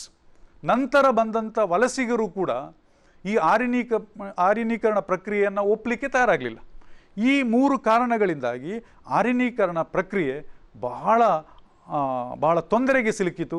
ಬಹಳ ಆರ್ಯನೀಕರಣ ಪ್ರಕ್ರಿಯೆ ಆಗಲಿಕ್ಕೆ ಅಡಚಣೆಗಳೇ ಇದು 3. ಒಂದು ಯಾವುದು ಅಂತ ಕೇಳಿದರೆ ಬುಡಕಟ್ಟು ಜನಾಂಗದವರ ವಿರೋಧ, ಎರಡನೇದು ಬಹಳ ಬಲಿಷ್ಠವಾಗಿರುವಂಥ ಕೆಲವು ಸಮೂಹದ ವಿರೋಧ, ಮೂರನೇದು ಈ ನಂತರ ಬಂದಂಥ ವಲಸಿಗರ ವಿರೋಧ. ಈ ಮೂರು ಕಾರಣಗಳಿಂದಾಗಿ ಆರ್ಯನೀಕರಣ ಪ್ರಕ್ರಿಯೆ ನಮ್ಮಲ್ಲಿ ಸುಲಭದಲ್ಲಿ ನಡಿಲೇ ಇಲ್ಲ. ಇನ್ನೊಂದು ವಿಷಯವನ್ನು ನಾವಿಲ್ಲಿ ಅಧ್ಯಯನ ನಡೆಸಬೇಕಾಗಿದೆ. ಏನು ಅಂತ ಕೇಳಿದರೆ, ದ ರಿಲಿಜಿಯೋ ಫಿಲಾಸಫಿಕಲ್ ಲಿಟ್ರೇಚರ್. ಇವು ಒಂದೊಂದು ಧರ್ಮದ ಬಗ್ಗೆ ನಾವಿಲ್ಲಿ ಅಧ್ಯಯನ ನಡೆಸಬೇಕಾಗಿದೆ. ನಮ್ಗೆ ಗೊತ್ತು ಹಿಂದೂ ಧರ್ಮದ ಬಗ್ಗೆ, ಹಿಂದೂ ರಿಲಿಜನ್, ಹಿಂದೂ ಧರ್ಮ. This is not consider as A religion, this is our way of life. Hindu ಧರ್ಮ ಅನ್ನುವಂಥದ್ದು ನಮ್ಮ ಜೀವನ ವಿಧಾನ ಆಗಿದೆ. ಬಹಳ ಪುರಾತನ ಧರ್ಮ. Nobody knows who started and when it was started. Hindu ಧರ್ಮವನ್ನು ಯಾರು ಸ್ಟಾರ್ಟ್ ಮಾಡಿದ್ದು, ಯಾವಾಗ ಸ್ಟಾರ್ಟ್ ಮಾಡಿದ್ದು ಅನ್ನುವಂಥದ್ದು ಯಾರಿಗೂ ಗೊತ್ತಿಲ್ಲ. ಅಷ್ಟು ಪುರಾತನವಾಗಿರುವಂಥ ಧರ್ಮ. ಅದಕ್ಕೆ ವೈದಿಕ ಧರ್ಮ ಅಂತಲೇ ಹೇಳ್ತಾರೆ, ವೇದಾಂತ ಧರ್ಮ ಅಂತಲೇ ಹೇಳ್ತಾರೆ, ಸನಾತನ ಧರ್ಮ ಅಂತಲೇ ಹೇಳ್ತಾರೆ. ಹಾಗೆ ಬೇರೆ ಬೇರೆ ಹೆಸರಿನಲ್ಲಿ ಕರೆಯುವಂಥ ಒಂದು ಧರ್ಮ ನಮ್ಮ ಹಿಂದೂ ಧರ್ಮ, ಪುರಾತನವಾಗಿರುವಂಥದ್ದು. ಆದ ಕಾರಣ ಅದಕ್ಕೆ ಸನಾತನ ಧರ್ಮ ಅಂತಲೆಲ್ಲ ಕರೆಯುವಂಥದ್ದು. ಈಗ ಹಿಂದೂ ಧರ್ಮದಲ್ಲಿ ವಿ ಫೈಂಡ್ ಡಿಫ್ರೆಂಟ್ ಸೆಕ್ಟ್ಸ್, ವಿವಿಧ ರೀತಿಯಾಗಿರುವಂಥ ಪಂಥಗಳನ್ನು ನಾವು ಕಾಣ್ತೇವೆ. ಅಯ್ಯಪ್ಪ ಕಲ್ಟ್ ಆಗಿರ್ಬೋದು, ಶೈವ ಕಲ್ಟ್ ಆಗಿರ್ಬೋದು, ವಿಷ್ಣು ಕಲ್ಟ್ ಆಗಿರ್ಬೋದು. ಹಾಗೆ ವಿವಿಧ ರೀತಿಯಾಗಿರುವಂಥ ಕಲ್ಟ್ ಅಥವಾ ಪಂಥಗಳು ಇಲ್ಲಿ ಇರುವಂಥದ್ದನ್ನು ನಾವು ಕಾಣ್ತೇವೆ.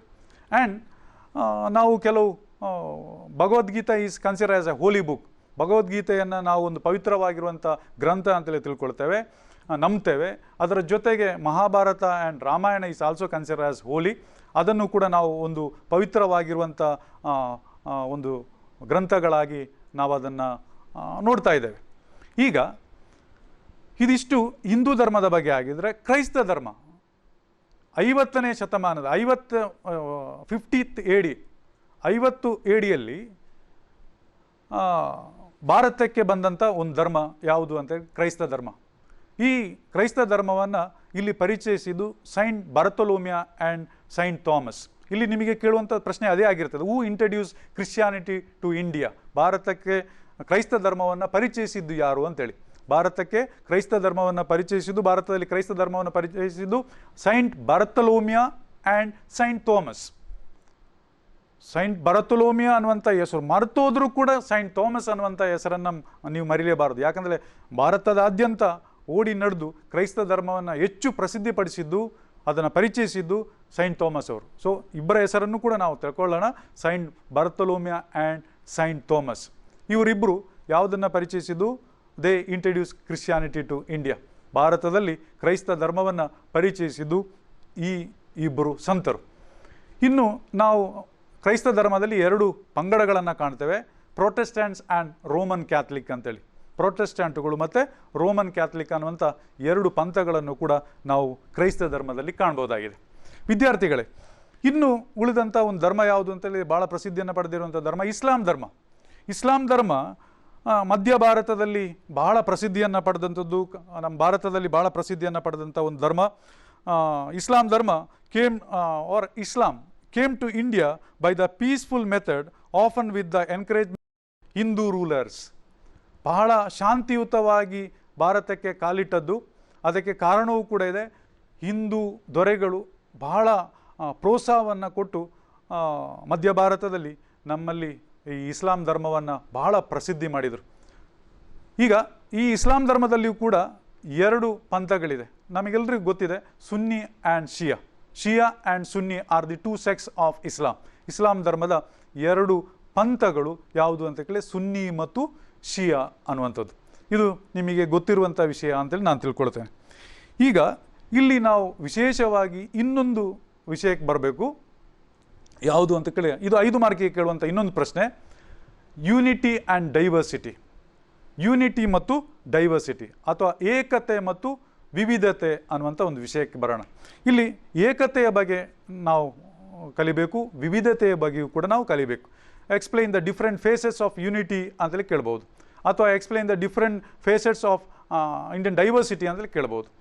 ಆದ ಕಾರಣ ಇದನ್ನೆರಡನ್ನು ಕೂಡ ನಾವು ಅಧ್ಯಯನ ನಡೆಸಬೇಕಾಗಿದೆ. ಮೊದಲಿಗೆ ನಾವು ಡೈವರ್ಸಿಟಿಯನ್ನು ತಗೊಳ್ಳೋಣ. ಭಾರತದಲ್ಲಿ ವೈವಿಧ್ಯತೆ ಇದೆ ಅನ್ನುವಂಥದ್ದನ್ನು ನಾವು ಸಾಬೀತುಪಡಿಸಬೇಕಾಗಿದೆ. ವೈವಿಧ್ಯತೆ ಇದೆಯಾ? ನಮ್ಮ ದೇಶದಲ್ಲಿ ಖಂಡಿತವಾಗಿಯೂ ವೈವಿಧ್ಯತೆ ಇದೆ. ನಾವೆಲ್ಲ ಒಂದೇ ರೀತಿಯಾಗಿ ಯೂನಿಫಾರ್ಮನ್ನೆಲ್ಲ ಹಾಕ್ಕೊಂಡು ಬಂದರೂ ಕೂಡ ನಾವು ಯಾರೂ ಕೂಡ ಒಂದೇ ರೀತಿಯಾಗಿ ಇಲ್ಲ.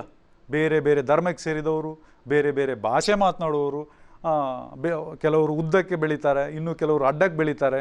ಸೊ ನಾವು ಯಾರೂ ಕೂಡ ಒಂದೇ ರೀತಿಯಾಗಿಲ್ಲ. ಸೊ ಅದೇ ಒಂದು ವೈವಿಧ್ಯತೆ. ಒಬ್ಬರು ತಿನ್ನುವಂಥ ಆಹಾರ, ಇಲ್ಲಿ ನಾವು ದಕ್ಷಿಣ ಕನ್ನಡದವ್ರು ಏನು ತಿಂತೇವೆ ಆ ಆಹಾರ ಅಲ್ಲ ಈ ಮೂಡು ಸೀಮೆಯವರ ಬಯಲು ಸೀಮೆಯವರ ತಿಂತಾ ಇರುವಂಥ ಆಹಾರ. ಸೊ ಅಲ್ಲಿ ವೈವಿಧ್ಯತೆಯನ್ನು ನಾವು ಕಾಣ್ತೇವೆ. ಸೊ ಏನೆಲ್ಲ ವೈವಿಧ್ಯತೆಗಳಿದೆ ಅನ್ನುವಂಥದ್ದನ್ನು ನಾವಿಲ್ಲಿ ಅಧ್ಯಯನ ನಡೆಸಬೇಕಾಗಿದೆ. ಒಂದನೇದ್ದು, ಇದು 5 ಮಾರ್ಕಿಗೆ ಕೇಳುವಂಥ ಪ್ರಶ್ನೆ, ಬರೀ 4 ಪಾಯಿಂಟ್ ಇಲ್ಲಿ ಇರುವಂಥದ್ದು. ಒಂದನೆಯ ವೈವಿಧ್ಯತೆ ಏನಪ್ಪ ಅಂತ ಕೇಳಿದರೆ ರೀಜನಲ್ ಡೈವರ್ಸಿಟಿ, ಪ್ರಾದೇಶಿಕ ವೈವಿಧ್ಯತೆ ಅಂತೇಳಿ. ಒಂದನೇದು ಪ್ರಾದೇಶಿಕ ವೈವಿಧ್ಯತೆ ಇದೆ, ರೀಜನಲ್ ಡೈವರ್ಸಿಟಿ. ಪ್ರಾದೇಶಿಕ ವೈವಿಧ್ಯತೆಯನ್ನು ನಾವು ಕಾಣ್ತೇವೆ. ಕೆಲವು ಕಡೆಗಳಲ್ಲಿ ನೀವು ಫರ್ಟೈಲ್ ಸಾಯಿಲನ್ನು ಕಾಣ್ತೀರಿ, ಇನ್ನೊಂದು ಕೆಲವು ಕಡೆಗಳಲ್ಲಿ ನೀವು ಡೆಸರ್ಟನ್ನು ಕಾಣ್ತೀರಿ. ಕೆಲವು ಕಡೆ ಫಲವತ್ತತೆಯಿಂದ ಕೂಡಿದಂಥ ಪ್ರದೇಶವನ್ನು ಕಾಣ್ತೀರಿ, ಇನ್ನೊಂದು ಕೆಲವು ಕಡೆಗಳಲ್ಲಿ ನೀವು ಮರುಭೂಮಿಯನ್ನು ಕಾಣ್ತೀರಿ. ವೈವಿಧ್ಯತೆ ಭಾರತದಲ್ಲಿ. ಅಥವಾ ಇನ್ನೊಂದು ಕೆಲವು ಕಡೆಗಳಲ್ಲಿ ಹೆಚ್ಚು ಮಳೆ ಬೀಳುವಂಥ ಪ್ರದೇಶವನ್ನು ಕಾಣ್ತೀರಿ, ಇನ್ನೊಂದು ಕೆಲವು ಕಡೆಗಳಲ್ಲಿ ಮಳೆಯೇ ಇಲ್ಲ. ಈ ರೀತಿಯಾಗಿರುವಂಥ ವೈವಿಧ್ಯತೆಯನ್ನು ಕಾಣ್ತೇವೆ. ಕೆಲವು ಕಡೆಗಳಲ್ಲಿ ಸಮತಟ್ಟಾಗಿರುವಂಥ ಡೆಕ್ಕನ್ ಪ್ಲಾಟೋವನ್ನು ಕಂಡಿದ್ರೆ, ಕೆಲವು ಕಡೆಗಳಲ್ಲಿ ನಾವು ಮೌಂಟೇನ್ಸನ್ನು ಕಾಣ್ತೇವೆ. ಸೊ ಈ ರೀತಿಯಾಗಿರುವಂಥ ಅಸಮಾನತೆ, ಪ್ರಾದೇಶಿಕ ಅಸಮಾನತೆಯನ್ನು ಕಾಣ್ತೇವೆ. ಕೆಲವು ಕಡೆಗಳಲ್ಲಿ ನದಿ ಇದೆ, ಸಮುದ್ರ ಇದೆ, ಕೆಲವು ಕಡೆಗಳಲ್ಲಿ ಇದು ಎರಡೂ ಇಲ್ಲ. ಕೆಲವು ಕಡೆ ಬೇಕಾದಷ್ಟು ನೀರಿನ ವ್ಯವಸ್ಥೆಗಳಿದೆ, ಇನ್ನು ಕೆಲವು ಕಡೆಗಳಲ್ಲಿ ನೀರೇ ಇಲ್ಲ. ಬೇರೆ ಯಾವುದೋ ಜಿಲ್ಲೆಗಳಿಂದ ನೀರು ತರಿಸಬೇಕಾಗಿರುವಂಥ ಅನಿವಾರ್ಯತೆ ಬಂದಿದೆ ಕೆಲವರಿಗೆ. ಈ ರೀತಿಯಾಗಿರುವಂಥ ವೈವಿಧ್ಯತೆಯನ್ನು ನೋಡ್ತೇವಲ್ಲ, ಈ ವೈವಿಧ್ಯತೆಯನ್ನೇ ನಾವು ರೀಜನಲ್ ಡೈವರ್ಸಿಟಿ ಅಥವಾ ಪ್ರಾದೇಶಿಕ ಅಸಮಾನತೆ ಅಂತೇಳಿ ಹೇಳುವಂಥದ್ದು. ಪ್ರಾದೇಶಿಕ ಅಸಮಾನತೆ. ಎರಡನೆಯ ಡೈವರ್ಸಿಟಿ ಏನಪ್ಪ ಅಂತ ಕೇಳಿದ್ರೆ, ಎರಡನೆಯ ವೈವಿಧ್ಯತೆ ಏನಪ್ಪ ಅಂತ ಕೇಳಿದರೆ ಲಿಂಗ್ವಿಸ್ಟಿಕ್ ಡೈವರ್ಸಿಟಿ, ಭಾಷಾ ವೈವಿಧ್ಯತೆ. ನಮಗೆ ಗೊತ್ತು, ನೀವು ಇಲ್ಲಿ ಎಷ್ಟು ಮಂದಿ ಮಕ್ಕಳಿದ್ದೀರಿ, ಅಷ್ಟು ಮಂದಿ ಒಂದೇ ಭಾಷೆ ಮಾತನಾಡುವವರಲ್ಲ. ಕೆಲವರು ಮಲಯಾಳಂ ಮಾತಾಡುವವರು, ಇನ್ನೂ ಕೆಲವರು ಕನ್ನಡ ಮಾತಾಡುವವರು, ಇನ್ನೂ ಕೆಲವರು ಕೊಂಕಣಿ ಮಾತಾಡುವವರು, ಇನ್ನೂ ಕೆಲವರು ತುಳು ಮಾತಾಡುವವರು, ಇನ್ನೂ ಕೆಲವರು ಬೇರೆ ಯಾವುದೋ ಹಿಂದಿಯ ಉರ್ದುವ ಭಾಷೆಯನ್ನು ಮಾತನಾಡುವವರು ನಾವಿದ್ದೇವೆ. ಸೊ ಲಿಂಗ್ವಿಸ್ಟಿಕ್ ಡೈವರ್ಸಿಟಿ, ನಮ್ಮಲ್ಲಿ ಭಾಷಾ ವೈವಿಧ್ಯತೆಯು ಕೂಡ ಇದೆ. Different people speaking different languages. In India we find 1562 languages, 1652 ಭಾಷೆಗಳನ್ನು ನಾವು ನೋಡ್ತೇವೆ. We find 1652 languages in India. ಭಾರತದಲ್ಲಿರುವಂಥ ಭಾಷೆಗಳೆಷ್ಟು? 1652 ಭಾಷೆಗಳು. ಇದರಲ್ಲಿ 22 ಲ್ಯಾಂಗ್ವೇಜ್ ಈಸ್ ಕಾನ್ಸ್ಟಿಟ್ಯೂಷನಲಿ ಅಪ್ರೂವ್ಡ್ ಅಥವಾ ಕಾನ್ಸ್ಟಿಟ್ಯೂಷನಲಿ ರೆಕಗ್ನೈಸ್ಡ್. ಸಂವಿಧಾನದ ಅಂಗೀಕರಿಸಿದಂಥ ಭಾಷೆಗಳಿದೆ. ಸಂವಿಧಾನ ಎಲ್ಲ ಭಾಷೆಯನ್ನು ಅಂಗೀಕರಿಸಿದೆ, ಆದರೆ ಸಂವಿಧಾನ ಮರ್ಯಾದೆ ಕೊಟ್ಟಂಥ ಭಾಷೆಗಳೇ 22 ಇದೆ. 1652 ಭಾಷೆಗಳು ನಮ್ಮಲ್ಲಿ ಇದ್ದರೂ ಕೂಡ ಸಂವಿಧಾನ 22 ಭಾಷೆಗಳಿಗೆ ಮಾನ್ಯತೆಯನ್ನು ಕೊಟ್ಟಿರುವಂಥದ್ದನ್ನು ನಾವಿಲ್ಲಿ ಗಮನಿಸ್ತೇವೆ. ಸೊ ಭಾಷಾ ವೈವಿಧ್ಯ ಇದೆ. ಇಷ್ಟು ಮಾತ್ರ ಅಲ್ಲ, besides this we find Indo Aryan language, Dravidian language, Austric language, ಹೀಗೆ ಬೇರೆ ಬೇರೆ ಭಾಷೆಗಳನ್ನು ಕಾಣ್ತೇವೆ. ಆದ ಕಾರಣ ಭಾಷಾ ವೈವಿಧ್ಯತೆ ಕೂಡ ನಮ್ಮಲ್ಲಿ ಇರುವುದನ್ನು ನಾವು ಗಮನಿಸ್ತಾ ಇದ್ದೇವೆ. ಮಕ್ಕಳೇ, ಇನ್ನು ನಾವು ನೋಡಬೇಕಾಗಿರುವಂಥ ಮೂರನೆಯ ಒಂದು ವೈವಿಧ್ಯತೆ ಯಾವುದು ಅಂತ ಕೇಳಿದರೆ ರಿಲಿಜಿಯಸ್ ಡೈವರ್ಸಿಟಿ. ಇದನ್ನು ನಾನು ಹೇಳಬೇಕಾಗಿಲ್ಲ, ಧಾರ್ಮಿಕ ವೈವಿಧ್ಯತೆ. India as 9 major religious group. ಭಾರತದಲ್ಲಿ 9 ಪ್ರಮುಖವಾಗಿರುವಂಥ ಒಂದು ಧರ್ಮವನ್ನು ನಾವಿಲ್ಲಿ ಕಾಣ್ತೇವೆ. ಸೊ ಒಂದೇ ಧರ್ಮ ಅಲ್ಲ, ನಮ್ಮಲ್ಲಿ ಒಂದೇ ಧರ್ಮ ಇಲ್ಲ. 9 ಬಹಳ ಪ್ರಮುಖವಾಗಿರುವಂಥ ಧರ್ಮವನ್ನು ನಾವು ನಮ್ಮ ದೇಶದಲ್ಲಿ ನೋಡ್ತಾ ಇದ್ದೇವೆ. ಯಾವುದೆಲ್ಲ ಅಂತ ಕೇಳಿ, ಒಂದು ಹಿಂದೂ ಧರ್ಮ, ಎರಡನೇದು ಕ್ರೈಸ್ತ ಧರ್ಮ, ಮೂರನೇದು ಇಸ್ಲಾಂ ಧರ್ಮ, ನಾಲ್ಕನೇದು ಸಿಖ್ ಧರ್ಮ, ಐದನೇದು ಬೌದ್ಧ ಧರ್ಮ, ಆರನೇದು ಜೈನ ಧರ್ಮ, ಏಳನೇದು ಪಾರ್ಸಿ, ನಂತರ ಜ್ಯೂಸ್, ನಂತರ ಜೊರಾಸ್ಟ್ರಿಯನ್. ಹೀಗೆ 9 ಬಹಳ ಪ್ರಮುಖವಾಗಿರುವಂಥ ಧರ್ಮವನ್ನು ನಮ್ಮ ದೇಶದಲ್ಲಿ ನೋಡ್ತಾ ಇದ್ದೇವೆ. ಆದ ಕಾರಣ ಎಲ್ಲ ಜನರು ಒಂದೇ ಧರ್ಮವನ್ನು ಪಾಲಿಸುವವರಲ್ಲ. ಭಾಷೆಯಲ್ಲಿ ವ್ಯತ್ಯಾಸಗಳು ಹೇಗಿದೆ ಹಾಗೆ ಧರ್ಮದಲ್ಲೂ ಕೂಡ ವ್ಯತ್ಯಾಸಗಳಿದೆ. ತುಂಬ ಮಂದಿ ಬೇರೆ ಬೇರೆ ಭಾಷೆಯನ್ನು ಮಾತನಾಡುವವರು ನಮ್ಮಲ್ಲಿ ಇಲ್ಲಿ ಕೂತ್ರೆ, ಹಾಗೆ ತುಂಬ ಧರ್ಮವನ್ನು ಪಾಲಿಸುವವರು ಕೂಡ ನಮ್ಮ ಜೊತೆಗಿದ್ದಾರೆ.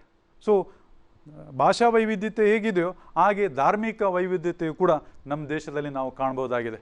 Different people following different religion. ಬೇರೆ ಬೇರೆ ಭಾಷೆ ಮಾತನಾಡುವಾಗೆ ಬೇರೆ ಬೇರೆ ಧರ್ಮವನ್ನು ಕೂಡ ಪಾಲಿಸುವವರಿದ್ದಾರೆ. So there is religious diversity, ಧಾರ್ಮಿಕವಾಗಿರುವಂಥ ವೈವಿಧ್ಯತೆಯನ್ನು ಕೂಡ ನಾವು ಕಾಣ್ತೇವೆ. ಕೊನೆಯದಾಗಿ ಕಲ್ಚರಲ್ ಡೈವರ್ಸಿಟಿ ಅಂತೇಳಿದ್ರೆ ಏನು? ಸಾಂಸ್ಕೃತಿಕವಾಗಿರುವಂಥ ವೈವಿಧ್ಯತೆ. ಇದು ನಾನು ಹೇಳಬೇಕಾಗಿಲ್ಲ. Our customs, our tradition, our mores, our folk ways, ಇವುಗಳೆಲ್ಲವೂ ಕೂಡ ಭಿನ್ನ ಭಿನ್ನವಾಗಿ, our food habits, our dress habits, everything is change.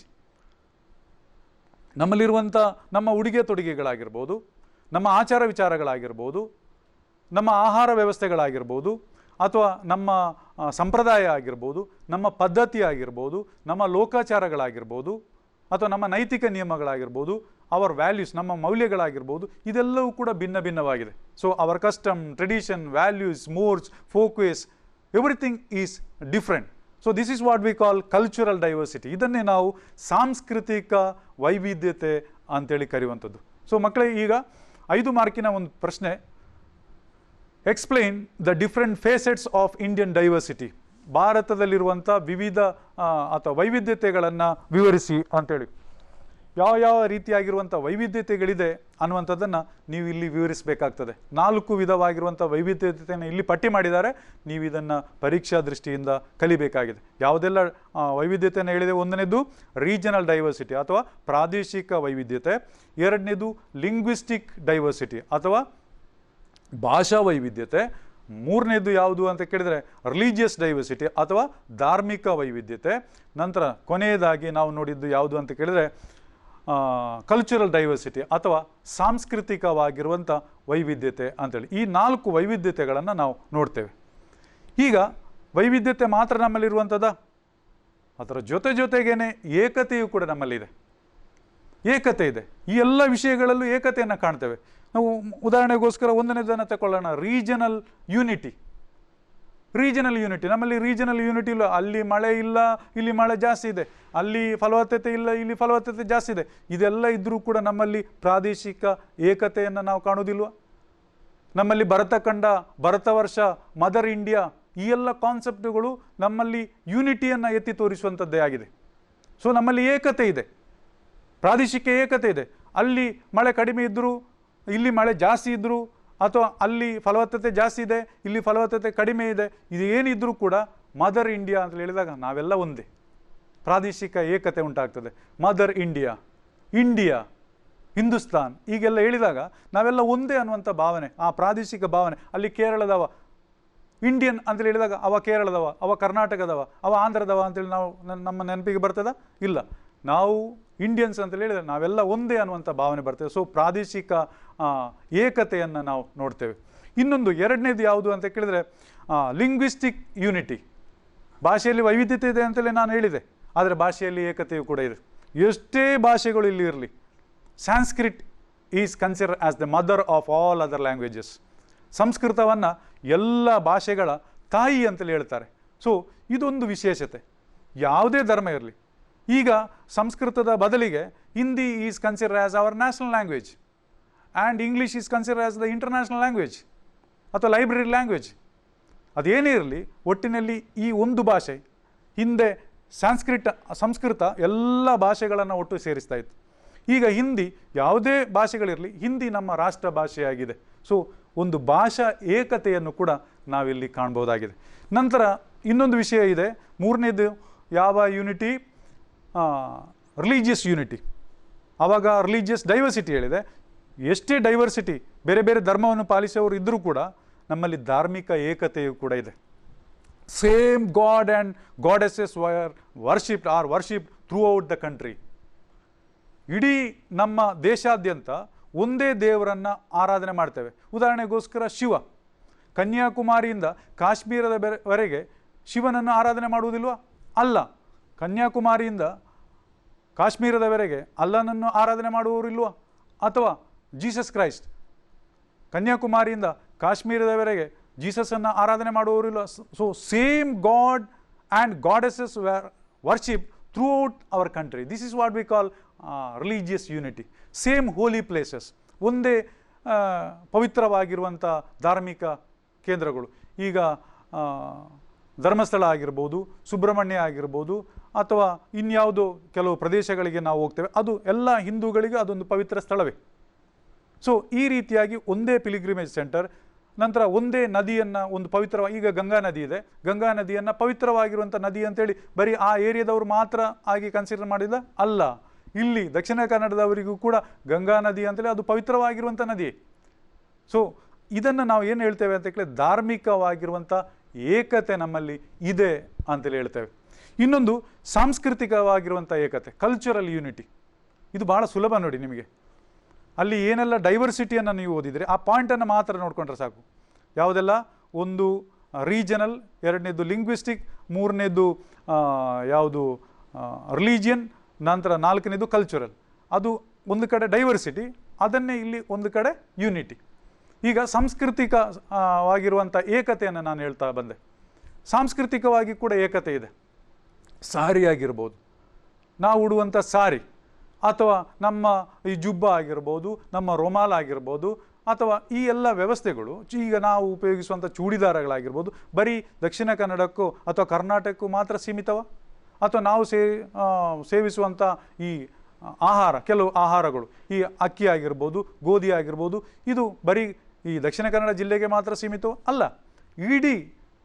ಇಡೀ ದೇಶದಲ್ಲಿ ಈ ವಸ್ತುಗಳನ್ನು ನಾವು ಸೇವಿಸ್ತಾ ಇದ್ದೇವೆ. ಇದನ್ನೇ ನಾವು ಸಾಂಸ್ಕೃತಿಕವಾಗಿರುವಂಥ ಒಂದೇ ಹಬ್ಬ ಹರಿದಿನಗಳನ್ನು ನಾವು ಆಚರಿಸ್ತಾ ಇದ್ದೇವೆ. ಇದು ಸಂಸ್ಕೃತಿಯ ಏಕತೆಯನ್ನು ತೋರಿಸ್ತದೆ. ಒಂದೇ, ಈಗ ದೀಪಾವಳಿ ಆಗಿರ್ಬೋದು, ಅಥವಾ ರಂಜಾನ್ ಆಗಿರ್ಬೋದು, ಅಥವಾ ಕ್ರಿಸ್ಮಸ್ ಆಗಿರ್ಬೋದು, ಇದನ್ನೆಲ್ಲ ನಾವು ಇಡೀ ರಾಷ್ಟ್ರಾದ್ಯಂತ ನಾವು ಆಚರಿಸ್ತಾ ಇದ್ದೇವೆ. ಸೊ ಇದು ಏನನ್ನು ಸೂಚಿಸ್ತದೆ ಅಂತೇಳಿ ನಮ್ಮಲ್ಲಿ ಸಾಂಸ್ಕೃತಿಕ ಏಕತೆಯು ಕೂಡ ಇದೆ ಅಂತೇಳಿ ನಾವು ಹೇಳಬೇಕಾಗ್ತದೆ. ನಾವು ಇದನ್ನು ತಿಳ್ಕೊಳ್ಬೇಕಾಗ್ತದೆ. ಎಷ್ಟೇ ವೈವಿಧ್ಯತೆ ಇರಲಿ, ಆ ವೈವಿಧ್ಯತೆ ನಡುವೆ ಏಕತೆ ಅನ್ನುವಂಥದ್ದನ್ನು ನಮ್ಮ ದೇಶದಲ್ಲಿ ನಾವು ಕಾಣ್ಬೋದಾಗಿದೆ. ಇದು ಪರೀಕ್ಷಾ ದೃಷ್ಟಿಯಿಂದ ಬಹಳ ಪ್ರಾಮುಖ್ಯತೆ ಹೊಂದಿರುವಂಥದ್ದು. 5 ಮಾರ್ಕಿಗೆ ಕೇಳ್ತಾರೆ. Explain the different facets of Indian diversity ಅಂತಲೇ ಕೇಳ್ಬೋದು. Explain the different facets of Indian unity ಅಂತಲೇ ಕೂಡ ಹೇಳ್ಬೋದು. ನೀವು ಕೇಳ್ಬೋದು. 5 ಮಾರ್ಕಿಗೆ ಕೇಳುವಂಥದ್ದು. ಇದನ್ನು ಹಾಗೆ ನೀವು ಅಧ್ಯಯನ ನಡೆಸಬೇಕಾಗ್ತದೆ. 4ನೇ ಪಾಯಿಂಟ್, ಅದನ್ನು ಅಲ್ಲಿ ಡೈವರ್ಸಿಟಿ ಅಂತೇಳಿ, ಈ ಕಡೆ ಕೇಳಿದರೆ ಇಂಡಿಯನ್ ಯೂನಿಟಿ ಅಂತೇಳಿ ಬರೀಲಿಕ್ಕೆ ನೀವು ಸಮರ್ಥರಾಗಬೇಕು. ಭಾಳ ಸುಲಭ.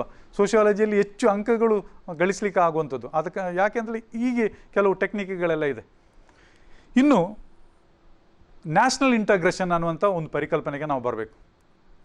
ನ್ಯಾಷನಲ್ ಇಂಟಗ್ರೇಷನ್ ಅಥವಾ ರಾಷ್ಟ್ರೀಯ ಭಾವೈಕ್ಯತೆ ಅಂತೇಳಿ ನಾವು ಇದನ್ನು ಕರಿತೇವೆ. ರಾಷ್ಟ್ರೀಯ ಭಾವೈಕ್ಯತೆ ನಮ್ಗೆ ಗೊತ್ತು. ಭಾರತದಲ್ಲಿ ರಾಷ್ಟ್ರೀಯ ಭಾವೈಕ್ಯತೆ ಕೆಲವು ಸಂದರ್ಭದಲ್ಲಿ ಸ್ವಾತಂತ್ರ್ಯ ದಿನಾಚರಣೆ ಅಥವಾ ಗಣರಾಜ್ಯ ರಿಪಬ್ಲಿಕ್ ಡೇ ನಮಗೆ ಕಾಣಲಿಕ್ಕೆ ಸಿಗುವಂಥದ್ದು. ಹಾಗೆ ಆಗಬಾರ್ದು, ಆದರೆ ಹಾಗೆ ಆಗ್ತಾ ಇದೆ. ತುಂಬ ಚಾಲೆಂಜಸ್ ಎಲ್ಲ ಇದೆ ನಮ್ಮ ನ್ಯಾಷನಲ್ ಇಂಟಗ್ರೇಷನ್ಗೆ, ರಾಷ್ಟ್ರೀಯ ಭಾವೈಕ್ಯತೆಗೆ ತುಂಬ ಸವಾಲುಗಳೆಲ್ಲ ಇದೆ. ಈ ಕಾರಣಕ್ಕೋಸ್ಕರ ಇದು ಕೆಲವು ದಿನಗಳಿಗೆ ಮಾತ್ರ ಸೀಮಿತ ಆಗ್ತಾ ಇದೆಯಾ ಅನ್ನುವಂಥದ್ದನ್ನು ನಾವು ಚರ್ಚಿಸಬೇಕಾಗಿದೆ. ಆದರೆ ನಮ್ಮಲ್ಲಿ ರಾಷ್ಟ್ರೀಯ ಭಾವೈಕ್ಯತೆ ಇದೆ, ಇಲ್ಲ ಅಂತೇಳಿ ಹೇಳಲಿಕ್ಕಾಗೋದಿಲ್ಲ. ಏನು ಈ ರಾಷ್ಟ್ರೀಯ ಭಾವೈಕ್ಯತೆ?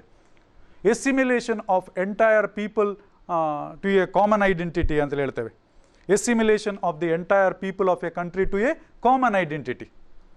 Assimilation of the entire people of a country to a common identity, ಅಥವಾ ವಿ ಫೀಲಿಂಗ್, ನಾವು ನಮ್ಮವರು ಅನ್ನುವಂಥ ಭಾವನೆ, ಎ ಸೆನ್ಸ್ ಆಫ್ ಬಿಲಾಂಗಿಂಗ್ನೆಸ್. ಇದನ್ನೆಲ್ಲ ನಾವು ರಾಷ್ಟ್ರೀಯ ಭಾವೈಕ್ಯತೆ ಅಂತಲೇ ಹೇಳ್ತೇವೆ. ಎಲ್ಲ ನಾವೆಲ್ಲರೂ ನಮ್ಮ ದೇಶದ ಅಡಿಯಲ್ಲಿ ಅಥವಾ ದೇಶದ ಗುರುತಿನ ಅಡಿಯಲ್ಲಿ ಒಂದು ಸೇರುವುದನ್ನು ನಾವು ರಾಷ್ಟ್ರೀಯ ಭಾವೈಕ್ಯತೆ ಅಂತ ಹೇಳ್ತೇವೆ. ನಾವೆಲ್ಲ ಒಂದೇ ಅನ್ನುವಂಥ ಭಾವನೆ. ನಾವೆಲ್ಲ ಒಂದೇ, ಯಾರು ಇರ್ಬೋದು, ಅದು ಯಾವ ಹಿಂದೂ ಇರ್ಬೋದು, ಮುಸಲ್ಮಾನ ಇರ್ಬೋದು, ಕ್ರೈಸ್ತ ಇರ್ಬೋದು, ನಾವೆಲ್ಲ ಒಂದೇ ಅನ್ನುವಂಥ ಭಾವನೆ ಇದೆಯಲ್ಲ, ಅದನ್ನೇ ನಾವು ರಾಷ್ಟ್ರೀಯ ಭಾವೈಕ್ಯತೆ ಅಂತ ಹೇಳುವಂಥದ್ದು. ಬೆಂಜಮಿನ್ ಅವರು ಅದನ್ನೇ ಒಂದು ಡೆಫಿನಿಷನ್ ಆಗಿ ಹೇಳಿದ್ದಾರೆ. ಏನು ಹೇಳಿದ್ದಾರೆ ಅಂತ ಕೇಳಿದೆ? Assimilation of the entire people of a country to a common identity. ಅದನ್ನು ನ್ಯಾಷನಲ್ ಇಂಟಗ್ರೇಷನ್ ಅಂತ ಹೇಳ್ತಾರೆ. ಇದನ್ನು ಕೆಲವು ಸಂದರ್ಭದಲ್ಲಿ 2 ಮಾರ್ಕಿಗೆ ಕೇಳುವಂಥ ಪ್ರಶ್ನೆ, ವಾಟ್ ಈಸ್ ನ್ಯಾಷನಲ್ ಇಂಟಗ್ರೇಷನ್? ರಾಷ್ಟ್ರೀಯ ಭಾವೈಕ್ಯತೆ ಅಂದರೆ ಏನು ಅಂತ ಹೇಳಿದರೆ ನೀವು ಇದನ್ನು ಬರಿಬೇಕಾಗ್ತದೆ. Sense of belongingness, oneness. ಅದಕ್ಕಿಂತ ಹೆಚ್ಚಾಗಿ ಈಗ ಬೆಂಜಮಿನ್ ಹೇಳಿದಂಥ ಒಂದು ಡೆಫಿನಿಷನ್ ಏನು ಹೇಳಿದ Benjamin? Assimilation of the entire people of a country to a common identity. Assimilation of the entire people of a country to a common identity. ಇದನ್ನು Benjamin ಅವರು national integration ಅಂತೇಳಿ ಕರೆದಿದ್ದಾರೆ. ಈಗ ಈ ನ್ಯಾಷನಲ್ ಇಂಟಗ್ರೇಷನ್, ನಾನು ಹೇಳಿದೆ ರಾಷ್ಟ್ರೀಯ ಭಾವೈಕ್ಯತೆಗೆ ಕೆಲವು ಸವಾಲುಗಳಿದೆ. There are several challenges for national integration. ರಾಷ್ಟ್ರೀಯ ಭಾವೈಕ್ಯತೆಗೆ ತುಂಬ ಚಾಲೆಂಜ್ಗಳಿದೆ, ಬಹಳ ಚಾಲೆಂಜ್ಗಳಿದೆ. ನಮ್ಮಲ್ಲಿ ರಾಷ್ಟ್ರೀಯ ಭಾವೈಕ್ಯತೆ ಬೆಳವಣಿಗೆ ಆಗ್ತಾ ನಾವೆಲ್ಲ ಒಂದೇ ಅಂತೇಳಿ ಹೇಳ್ತಾ ಬರುವಾಗ ಬೇರೆ ಏನಾದರೂ ಒಂದು ಸಮಸ್ಯೆಗಳು ಸೃಷ್ಟಿಯಾಗ್ತದೆ. ಸೊ ರಾಷ್ಟ್ರೀಯ ಭಾವೈಕ್ಯತೆಗೆ ತುಂಬ ಸವಾಲುಗಳಿದೆ. Challenges to a national integration, challenges for national integration.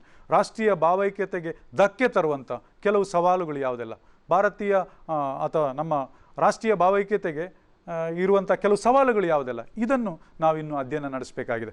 ಬಹಳ ಮುಖ್ಯವಾಗಿರುವಂಥ ಒಂದು ಸವಾಲು, ನಿಮಗೆಲ್ಲರಿಗೂ ಗೊತ್ತಿರುವಂಥ ಒಂದು ಸವಾಲು ಏನು ಅಂತ ಕೇಳಿದರೆ ರೀಜನಲಿಸಮ್. ರೀಜನಲಿಸಮ್ ಅಥವಾ ಪ್ರಾದೇಶಿಕವಾದ ಅಂತೇಳಿ ನಾವು ಹೇಳ್ತೇವೆ. ಪ್ರಾದೇಶಿಕವಾದ, ಈ ವಾದ ಬಹಳ ಡೇಂಜರ್. ನಮ್ಮ ದೇಶದಲ್ಲಿ ರಾಷ್ಟ್ರೀಯ ಭಾವೈಕ್ಯತೆ ಆಗದೇ ಇರಲಿಕ್ಕೆ ಭಾಳ ಮುಖ್ಯವಾಗಿರುವಂಥ ಒಂದು ಚಾಲೆಂಜ್ ಈ ಪ್ರಾದೇಶಿಕವಾದ ಅಥವಾ ರೀಜನಲಿಸಮ್. ಏನು ಈ regionalism? Extreme love to a particular region. Extreme love to a particular region is called as regionalism. ಅಥವಾ ಈ ಪ್ರಾದೇಶಿಕವಾದ ಅಂತಲೇ ಒಂದು ಪ್ರದೇಶವನ್ನು ಅತಿಯಾಗಿ ಇಷ್ಟಪಡುವಂಥದ್ದು. ಈಗ ನಾನು ದಕ್ಷಿಣ ಕನ್ನಡಕ್ಕೆ ಸೇರಿದವ, ಈ ದಕ್ಷಿಣ ಕನ್ನಡವನ್ನು ನಾನು ಅತಿಯಾಗಿ ಇಷ್ಟಪಡುವಂಥದ್ದು. ಆ ಕಡೆ ಕೊಡಗು, ಹಾಸನ, ನನ್ನ ಸುತ್ತಮುತ್ತ ಇರುವಂಥ ಉಡುಪಿ ಅಥವಾ ಇನ್ನೊಂದು ಚಿಕ್ಕಮಗಳೂರು, ಇದನ್ನೆಲ್ಲ ನಾನು ವಿರೋಧಾಭಾಸದಿಂದ ನೋಡ್ತೇನೆ. ನಾನು ಈ ಪ್ರದೇಶವನ್ನು ಅತಿಯಾಗಿ ಇಷ್ಟಪಟ್ಟರೆ, ಸೊ ನಾನು ನನ್ನ ಪ್ರದೇಶವನ್ನು ಅತಿಯಾಗಿ ಇಷ್ಟಪಡ್ತೇನಲ್ಲ, ಅದನ್ನೇ ಪ್ರಾದೇಶಿಕವಾದ ಅಂತೇಳಿ ಹೇಳ್ತೇವೆ. ಈ ಪ್ರಾದೇಶಿಕವಾದ it is a important challenge for national integration. ನಮ್ಮ ಭಾರತದಲ್ಲಿ ರಾಷ್ಟ್ರೀಯ ಭಾವೈಕ್ಯತೆಗೆ ಧಕ್ಕೆ ತರುವಂಥ, ಸವಾಲಾಗಿರುವಂಥ ಒಂದು ಅಂಶ ಯಾವುದು ಅಂತ ಕೇಳಿ ಈ ಪ್ರಾದೇಶಿಕವಾದ. ಇದರಿಂದಾಗಿ ನಾವು ಕೆಲವು ಸಂದರ್ಭದಲ್ಲಿ we may demand for a separate nation, we may demand for separate state. ಬೇರೆ ರಾಜ್ಯಕ್ಕೆ ನಾವು ಡಿಮ್ಯಾಂಡ್ ಮಾಡ್ಬೋದು, ಬೇರೆ ದೇಶ ಬೇಕು ಅಂತೇಳಿ ನಾವು ಹೋರಾಟ ಮಾಡ್ಬೋದು. ಆದ ಕಾರಣ ಈ ಪ್ರಾದೇಶಿಕವಾದ ನಮ್ಮಲ್ಲಿ ನಾವು ನಮ್ಮವರು ಅಂಥೇಳಿ ನಮಗೆ ಇನ್ನೊಂದು ಜಿಲ್ಲೆಯವರನ್ನು, ಇನ್ನೊಂದು ರಾಜ್ಯದವರನ್ನು ಇಷ್ಟಪಡದ ಹಾಗೆ ಮಾಡುವಂಥದ್ದು ಯಾವುದು ಅಂತ ಕೇಳಿದ್ರೆ ಈ ಪ್ರಾದೇಶಿಕವಾದ. ಸೊ ಪ್ರಾದೇಶಿಕವಾದ ಭಾರತದ ರಾಷ್ಟ್ರೀಯ ಭಾವೈಕ್ಯತೆಗೆ ಬಹಳ ಧಕ್ಕೆ ತರುವಂಥ ಒಂದನೇ ಚಾಲೆಂಜ್. ಏನು ಪ್ರಾದೇಶಿಕವಾದ ಅಂತೇಳಿ ಹೇಳಿದೆ? ಒಂದು ಪ್ರದೇಶವನ್ನು ಅತಿಯಾಗಿ ಇಷ್ಟಪಡುವಂಥದ್ದು ಅಥವಾ extreme love to a particular region ಅಂತೇಳಿ ಹೇಳಿದೆ. ಎರಡನೇ ಸವಾಲಿಗೆ ಬನ್ನಿ. ಯಾವುದು ಅಂತ ಕೇಳಿದ್ರೆ ಕಮ್ಯುನಲಿಸಮ್. ಕಮ್ಯುನಲಿಸಮ್ ಅಂತೇಳಿದ್ರೆ ಏನು? ಕೋಮುವಾದ ಅಂತೇಳಿ ನಾವು ಇದನ್ನು ಕೇಳಿರ್ಬೋದು. ಆವಾಗ ನಮ್ಮ ಜಿಲ್ಲೆಯಲ್ಲಿ ಕೂಡ ಕೆಲವು ಹಾಟ್ಸ್ಪಾಟ್ಗಳಿದೆ ಕಮ್ಯುನಲಿಸಮಿಗೆ. ಅದು ಸುರತ್ಕಲ್ ಆಗಿರ್ಬೋದು, ನಾನು ಹೇಳ್ಬಾರ್ದು, ಅಥವಾ ಕಲ್ಲಡ್ಕ ಆಗಿರ್ಬೋದು. ಇದೆಲ್ಲ ನಾವೆಲ್ಲ ಒಟ್ಟಿಗೆ ಬದುಕುವವರು. ಆದ ಕಾರಣ ಇಲ್ಲಿ ಕೆಲವು ಸಂದರ್ಭದಲ್ಲಿ ಏನೋ ಕ್ಷುಲ್ಲಕ ಕಾರಣಕ್ಕೋಸ್ಕರ ಕೆಲವು ಸಂದರ್ಭದಲ್ಲಿ ಸಂಘರ್ಷಗಳು ನಡೆಯುವುದನ್ನು ನಾವು ನೋಡ್ತೇವೆ. ಆದರೆ ಅದೇನೇ ಇರಲಿ, ಕಮ್ಯುನಲಿಸಮ್ ಬಹಳ ತಾರಕಕ್ಕೇರಿದಂಥ ಕೆಲವು ವರ್ಷಗಳು ಕೂಡ ಇದೆ. ನಾವು ಅದನ್ನು ನೋಡೋದು ಬೇಡ. ನಮ್ಮ ವಿಷಯ ಇಷ್ಟೇ. ಕಮ್ಯುನಲಿಸಮ್ ಅಂತೇಳಿದ್ರೆ ಏನು?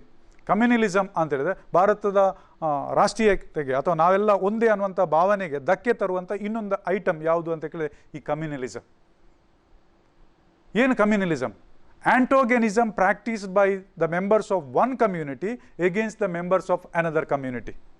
ಆಂಟೋಗೆನಿಸಮ್ practised by the members of one community against the members of other community.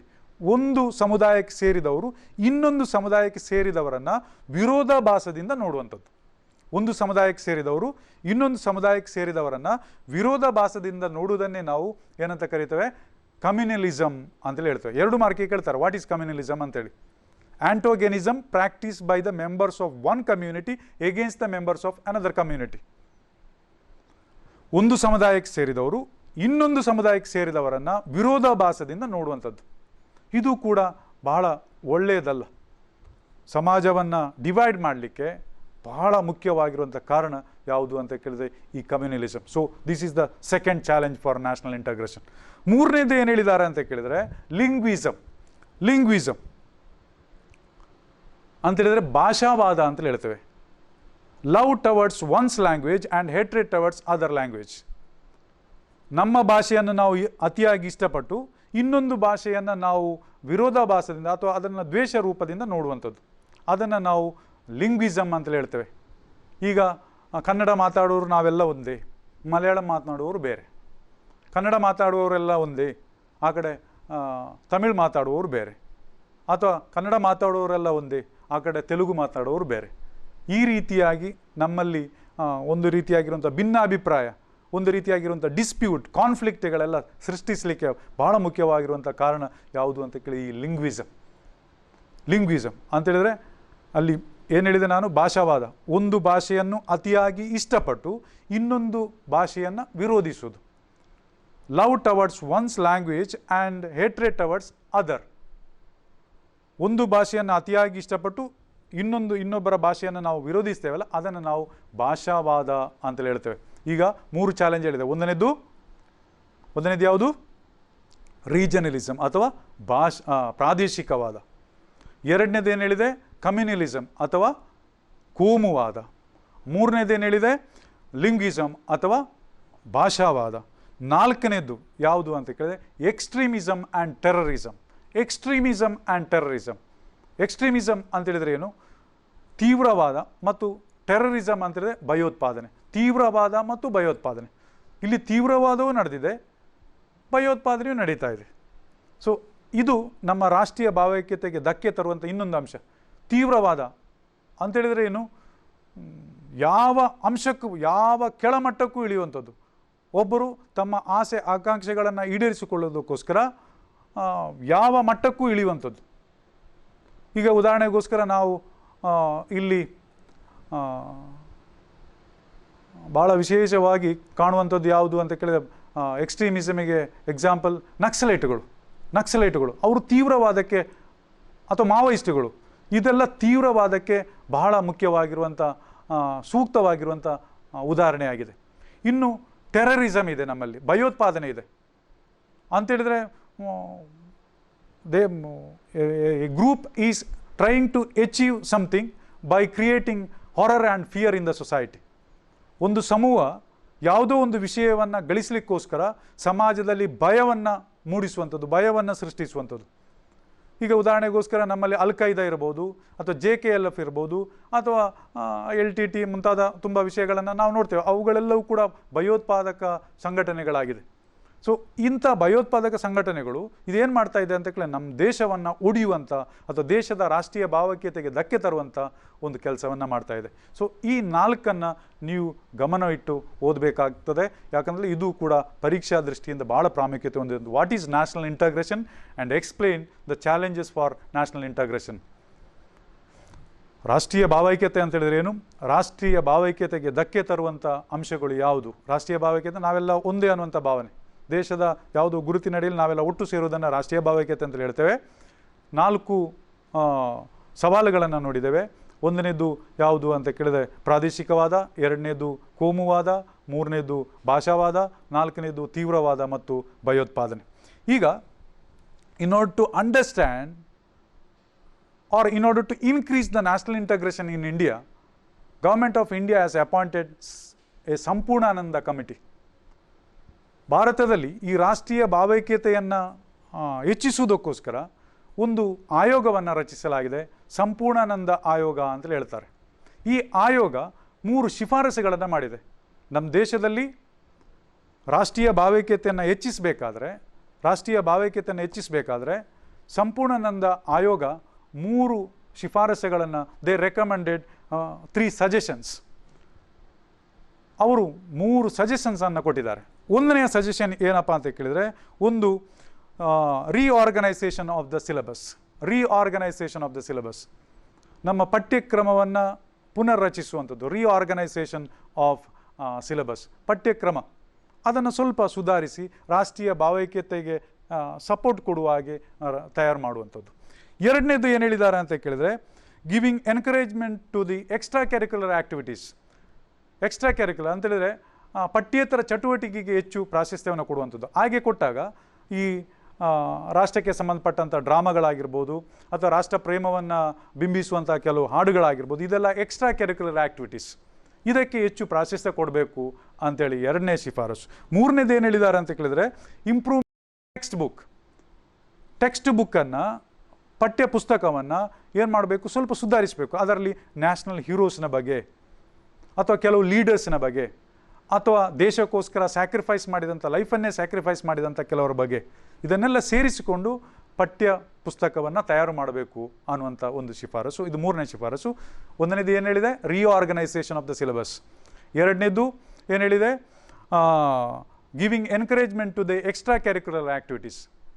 ಮೂರನೇದು ಏನು ಹೇಳಿದೆ, improvement of the text book. ಕನ್ನಡದಲ್ಲಿ ಒಂದು ಪಠ್ಯ ಪುಸ್ತಕದ ಪುನರ್ರಚನೆ. ಎರಡನೇದು ಏನು ಹೇಳಿದೆ ಅಂತ ಕೇಳಿದರೆ, ಪಠ್ಯೇತರ ಚಟುವಟಿಕೆಗೆ ಪ್ರೋತ್ಸಾಹ ಕೊಡುವಂಥದ್ದು.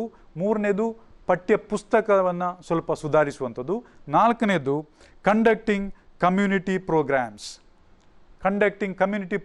ಅಂತೇಳಿದರೆ, ಕೆಲವು ಸಮುದಾಯ ಕಾರ್ಯಕ್ರಮಗಳನ್ನು, ಈಗ ಕಮ್ಯುನಿಟಿ ಪ್ರೇಯರ್ಸ್ ಆಗಿರ್ಬೋದು, ಇದನ್ನೆಲ್ಲ ನಾವು ಮಾಡೋದ್ರ ಮುಖಾಂತರ ನಮ್ಮ ದೇಶದಲ್ಲಿ ರಾಷ್ಟ್ರೀಯ ಭಾವೈಕ್ಯತೆಯನ್ನು ಹೆಚ್ಚಿಸಲಿಕ್ಕಾಗ್ತದೆ ಅನ್ನುವಂಥ ಒಂದು ಮಾತನ್ನು ಯಾರು ಹೇಳಿದ್ದಾರೆ, ನಮ್ಮ ಸಂಪೂರ್ಣಾನಂದ ಆಯೋಗ ಹೇಳ್ತಾ ಇದೆ. ಸೊ ಸಂಪೂರ್ಣಾನಂದ ಆಯೋಗದ ಶಿಫಾರಸುಗಳು ಈ 4 ಯಾವುದೆಲ್ಲ ಮತ್ತೊಮ್ಮೆ ಹೇಳ್ತೇನೆ. ಒಂದನೇದು ಯಾವುದು ಅಂತ ಹೇಳಿ ರಿಆರ್ಗನೈಸೇಷನ್ ಆಫ್ ದ ಸಿಲೆಬಸ್, ಎರಡನೇದು ಏನು ಹೇಳಿದೆ giving encouragement to the extra curricular activities, ಮೂರನೇದು ಏನು ಹೇಳಿದೆ ಅಂತ ಕೇಳಿ improvement of the text book, ನಾಲ್ಕನೇದು ಏನಪ್ಪ ಅಂತ ಕೇಳಿದ್ರೆ ಕಂಡಕ್ಟಿಂಗ್ ದ ಕಮ್ಯುನಿಟಿ ಪ್ರೋಗ್ರಾಮ್ಸ್. ಇದಿಷ್ಟು ಮಾಡಿದರೆ ನಮ್ಮ ದೇಶದಲ್ಲಿ ರಾಷ್ಟ್ರೀಯ ಭಾವೈಕ್ಯತೆಯನ್ನು ಹೆಚ್ಚಿಸಲಿಕ್ಕೆ ಆಗ್ತದೆ ಅನ್ನುವಂಥದ್ದನ್ನು ಹೇಳ್ತಾ ಇದ್ದಾರೆ. ಇದಿಷ್ಟು 1ನೇ ಚಾಪ್ಟರಿಗೆ ಸಂಬಂಧಪಟ್ಟ ಹಾಗೆ ನಿಮಗೆ ನಾನು ಹೇಳಲಿಕ್ಕಿರುವಂಥ ಮಾಹಿತಿಗಳು. ತುಂಬ ಮಾಹಿತಿಗಳಿದೆ, ಆದರೆ ಈ ಒಂದು ಸಂದರ್ಭದಲ್ಲಿ ಈ ಒಂದು ಅವಧಿಯಲ್ಲಿ ಇಷ್ಟು ಮಾಹಿತಿಗಳನ್ನು ನಾನು ನಿಮಗೆ ಹೇಳ್ತಾ ಇದ್ದೇನೆ. ಇಲ್ಲಿ ಪರೀಕ್ಷೆಗೆ ಸಂಬಂಧಪಟ್ಟಾಗಿ ಕೆಲವು ಇಂಪಾರ್ಟೆಂಟ್ ಕ್ವಶನ್ಗಳು ಬರ್ತದೆ, ಅದನ್ನು ಒಮ್ಮೆ ಹೇಳಿಬಿಡ್ತೇನೆ. ಒಂದು ಮಾರ್ಕಿಗೆ ಸಂಬಂಧಪಟ್ಟಾಗಿ ತುಂಬ ಪ್ರಶ್ನೆಗಳು ಬರ್ತದೆ. ಒಂದು ನಾನು ಆವಾಗಲೇ ಹೇಳಿದೆ, ಮೊದಲ ನಮ್ಮ ಪಾಠ ಸ್ಟಾರ್ಟ್ ಮಾಡಿದಾಗಲೇ, ಒಂದು what is demography, how the term demography is derived, who introduce the term demography, who introduce Christianity to India, which are the 2 sects of Islam religion, ಅಥವಾ ಇನ್ನೊಂದು ಹಾಗೆ ಒಂದು ಮಾರ್ಕಿಗೆ ಸಂಬಂಧಪಟ್ಟ ವಾಟ್ ಈಸ್ ನ್ಯಾಷನಲ್ ಇಂಟಗ್ರೇಷನ್, ಅಥವಾ ಈ ರೀತಿಯಾಗಿ ಕೆಲವು ಪ್ರಶ್ನೆಗಳನ್ನು ವಾಟ್ ಈಸ್ ಆರ್ಯನೈಸೇಷನ್, ಇದನ್ನೆಲ್ಲ ಕೇಳ್ಬೋದು. ಈಗ 5 ಮಾರ್ಕಿಗೆ ಸಂಬಂಧಪಟ್ಟ ಹಾಗೆ BS ಗುಹಾಸ್ ಕ್ಲಾಸಿಫಿಕೇಷನ್ ಆಫ್ ಹ್ಯೂಮನ್ ರೇಸನ್ನು ಕೇಳ್ಬೋದು, ಅಥವಾ ಸಂಪೂರ್ಣಾನಂದ ಆಯೋಗದ ಶಿಫಾರಸುಗಳೇನು ಅನ್ನುವಂಥದ್ದನ್ನು ಕೇಳ್ಬೋದು, ಅಥವಾ ಡೈವರ್ಸಿಟಿ ಅಥವಾ ಯೂನಿಟಿಯ ಬಗ್ಗೆ ಕೇಳ್ಬೋದು. ಹಾಗೆ 10 ಮಾರ್ಕಿಗೆ ಕೇಳುವಂಥ ಪ್ರಶ್ನೆ ಏನಪ್ಪ ಅಂತ ಕೇಳಿದರೆ, ಒಂದು ನಾವು ಕಲ್ತಿರುವಂಥದ್ದು ಮೊದಲ topic demographic profile, characteristics of demographic profile of India, Bharat ಜನಸಂಖ್ಯಾ ಚಿತ್ರಣದ ಲಕ್ಷಣಗಳನ್ನು ವಿವರಿಸಿ, ಅದು 10 ಮಾರ್ಕಿಗೆ ಕೇಳುವಂಥ ಪ್ರಶ್ನೆ. ನಂತರ what is national integration and explain the challenges for national integration, ರಾಷ್ಟ್ರೀಯ ಭಾವೈಕ್ಯತೆ ಅಂತ ಹೇಳಿದ್ರೇನು, ರಾಷ್ಟ್ರೀಯ ಭಾವೈಕ್ಯತೆಗೆ ಧಕ್ಕೆ ತರುವಂಥ ಅಥವಾ ಭಾರತದ ರಾಷ್ಟ್ರೀಯ ಭಾವೈಕ್ಯತೆಯ ಸವಾಲುಗಳು ಯಾವುದು ಅನ್ನುವಂಥದ್ದನ್ನು ಕೇಳ್ಬೋದು. ಇದು 10 ಮಾರ್ಕಿಗೆ ಕೇಳುವಂಥ ಪ್ರಶ್ನೆ. ಇಷ್ಟು ವಿಷಯಗಳನ್ನು ನೀವು ಗಮನವಿಟ್ಟು ಓದಿದರೆ ಈ ಪಾಠದಿಂದ ಸುಮಾರು 24 ಪ್ರಶ್ನೆಗಳು ಬರ್ತದೆ. First chapter, second chapter and the 5th chapter is very very important as far as your examination is concern. Because 1ನೇ ಚಾಪ್ಟರ್ನಿಂದ 24, 2ನೇ ಚಾಪ್ಟರ್ನಿಂದ 28, 5ನೇ ಚಾಪ್ಟರ್ನಿಂದಲೂ ಕೂಡ 28 ಅಂಕಗಳು ಬರುವಂಥ ಚಾನ್ಸಸ್ ಇದೆ. ಸೊ ಭಾಳ ಇಂಪಾರ್ಟೆಂಟ್ ಕೊಟ್ಟು ಈ ಪಾಠಗಳನ್ನು ಮಾತ್ರ ಅಲ್ಲ, ಬಾಕಿ ಉಳಿದಂಥ ಪಾಠಗಳಿಗೆ ಇಂಪಾರ್ಟೆನ್ಸ್ ಕೊಡಬೇಕು, ಜೊತೆಗೆ ಇದಕ್ಕೂ ಇಂಪಾರ್ಟೆನ್ಸನ್ನು ಕೊಡಬೇಕು ಅಂತೇಳಿ ಹೇಳ್ತಾ ಇಂದಿನ ಅವಧಿಯನ್ನು ನಾನು ಮುಕ್ತಾಯಗೊಳಿಸ್ತಾ ಇದ್ದೇನೆ. ನಮಸ್ಕಾರ.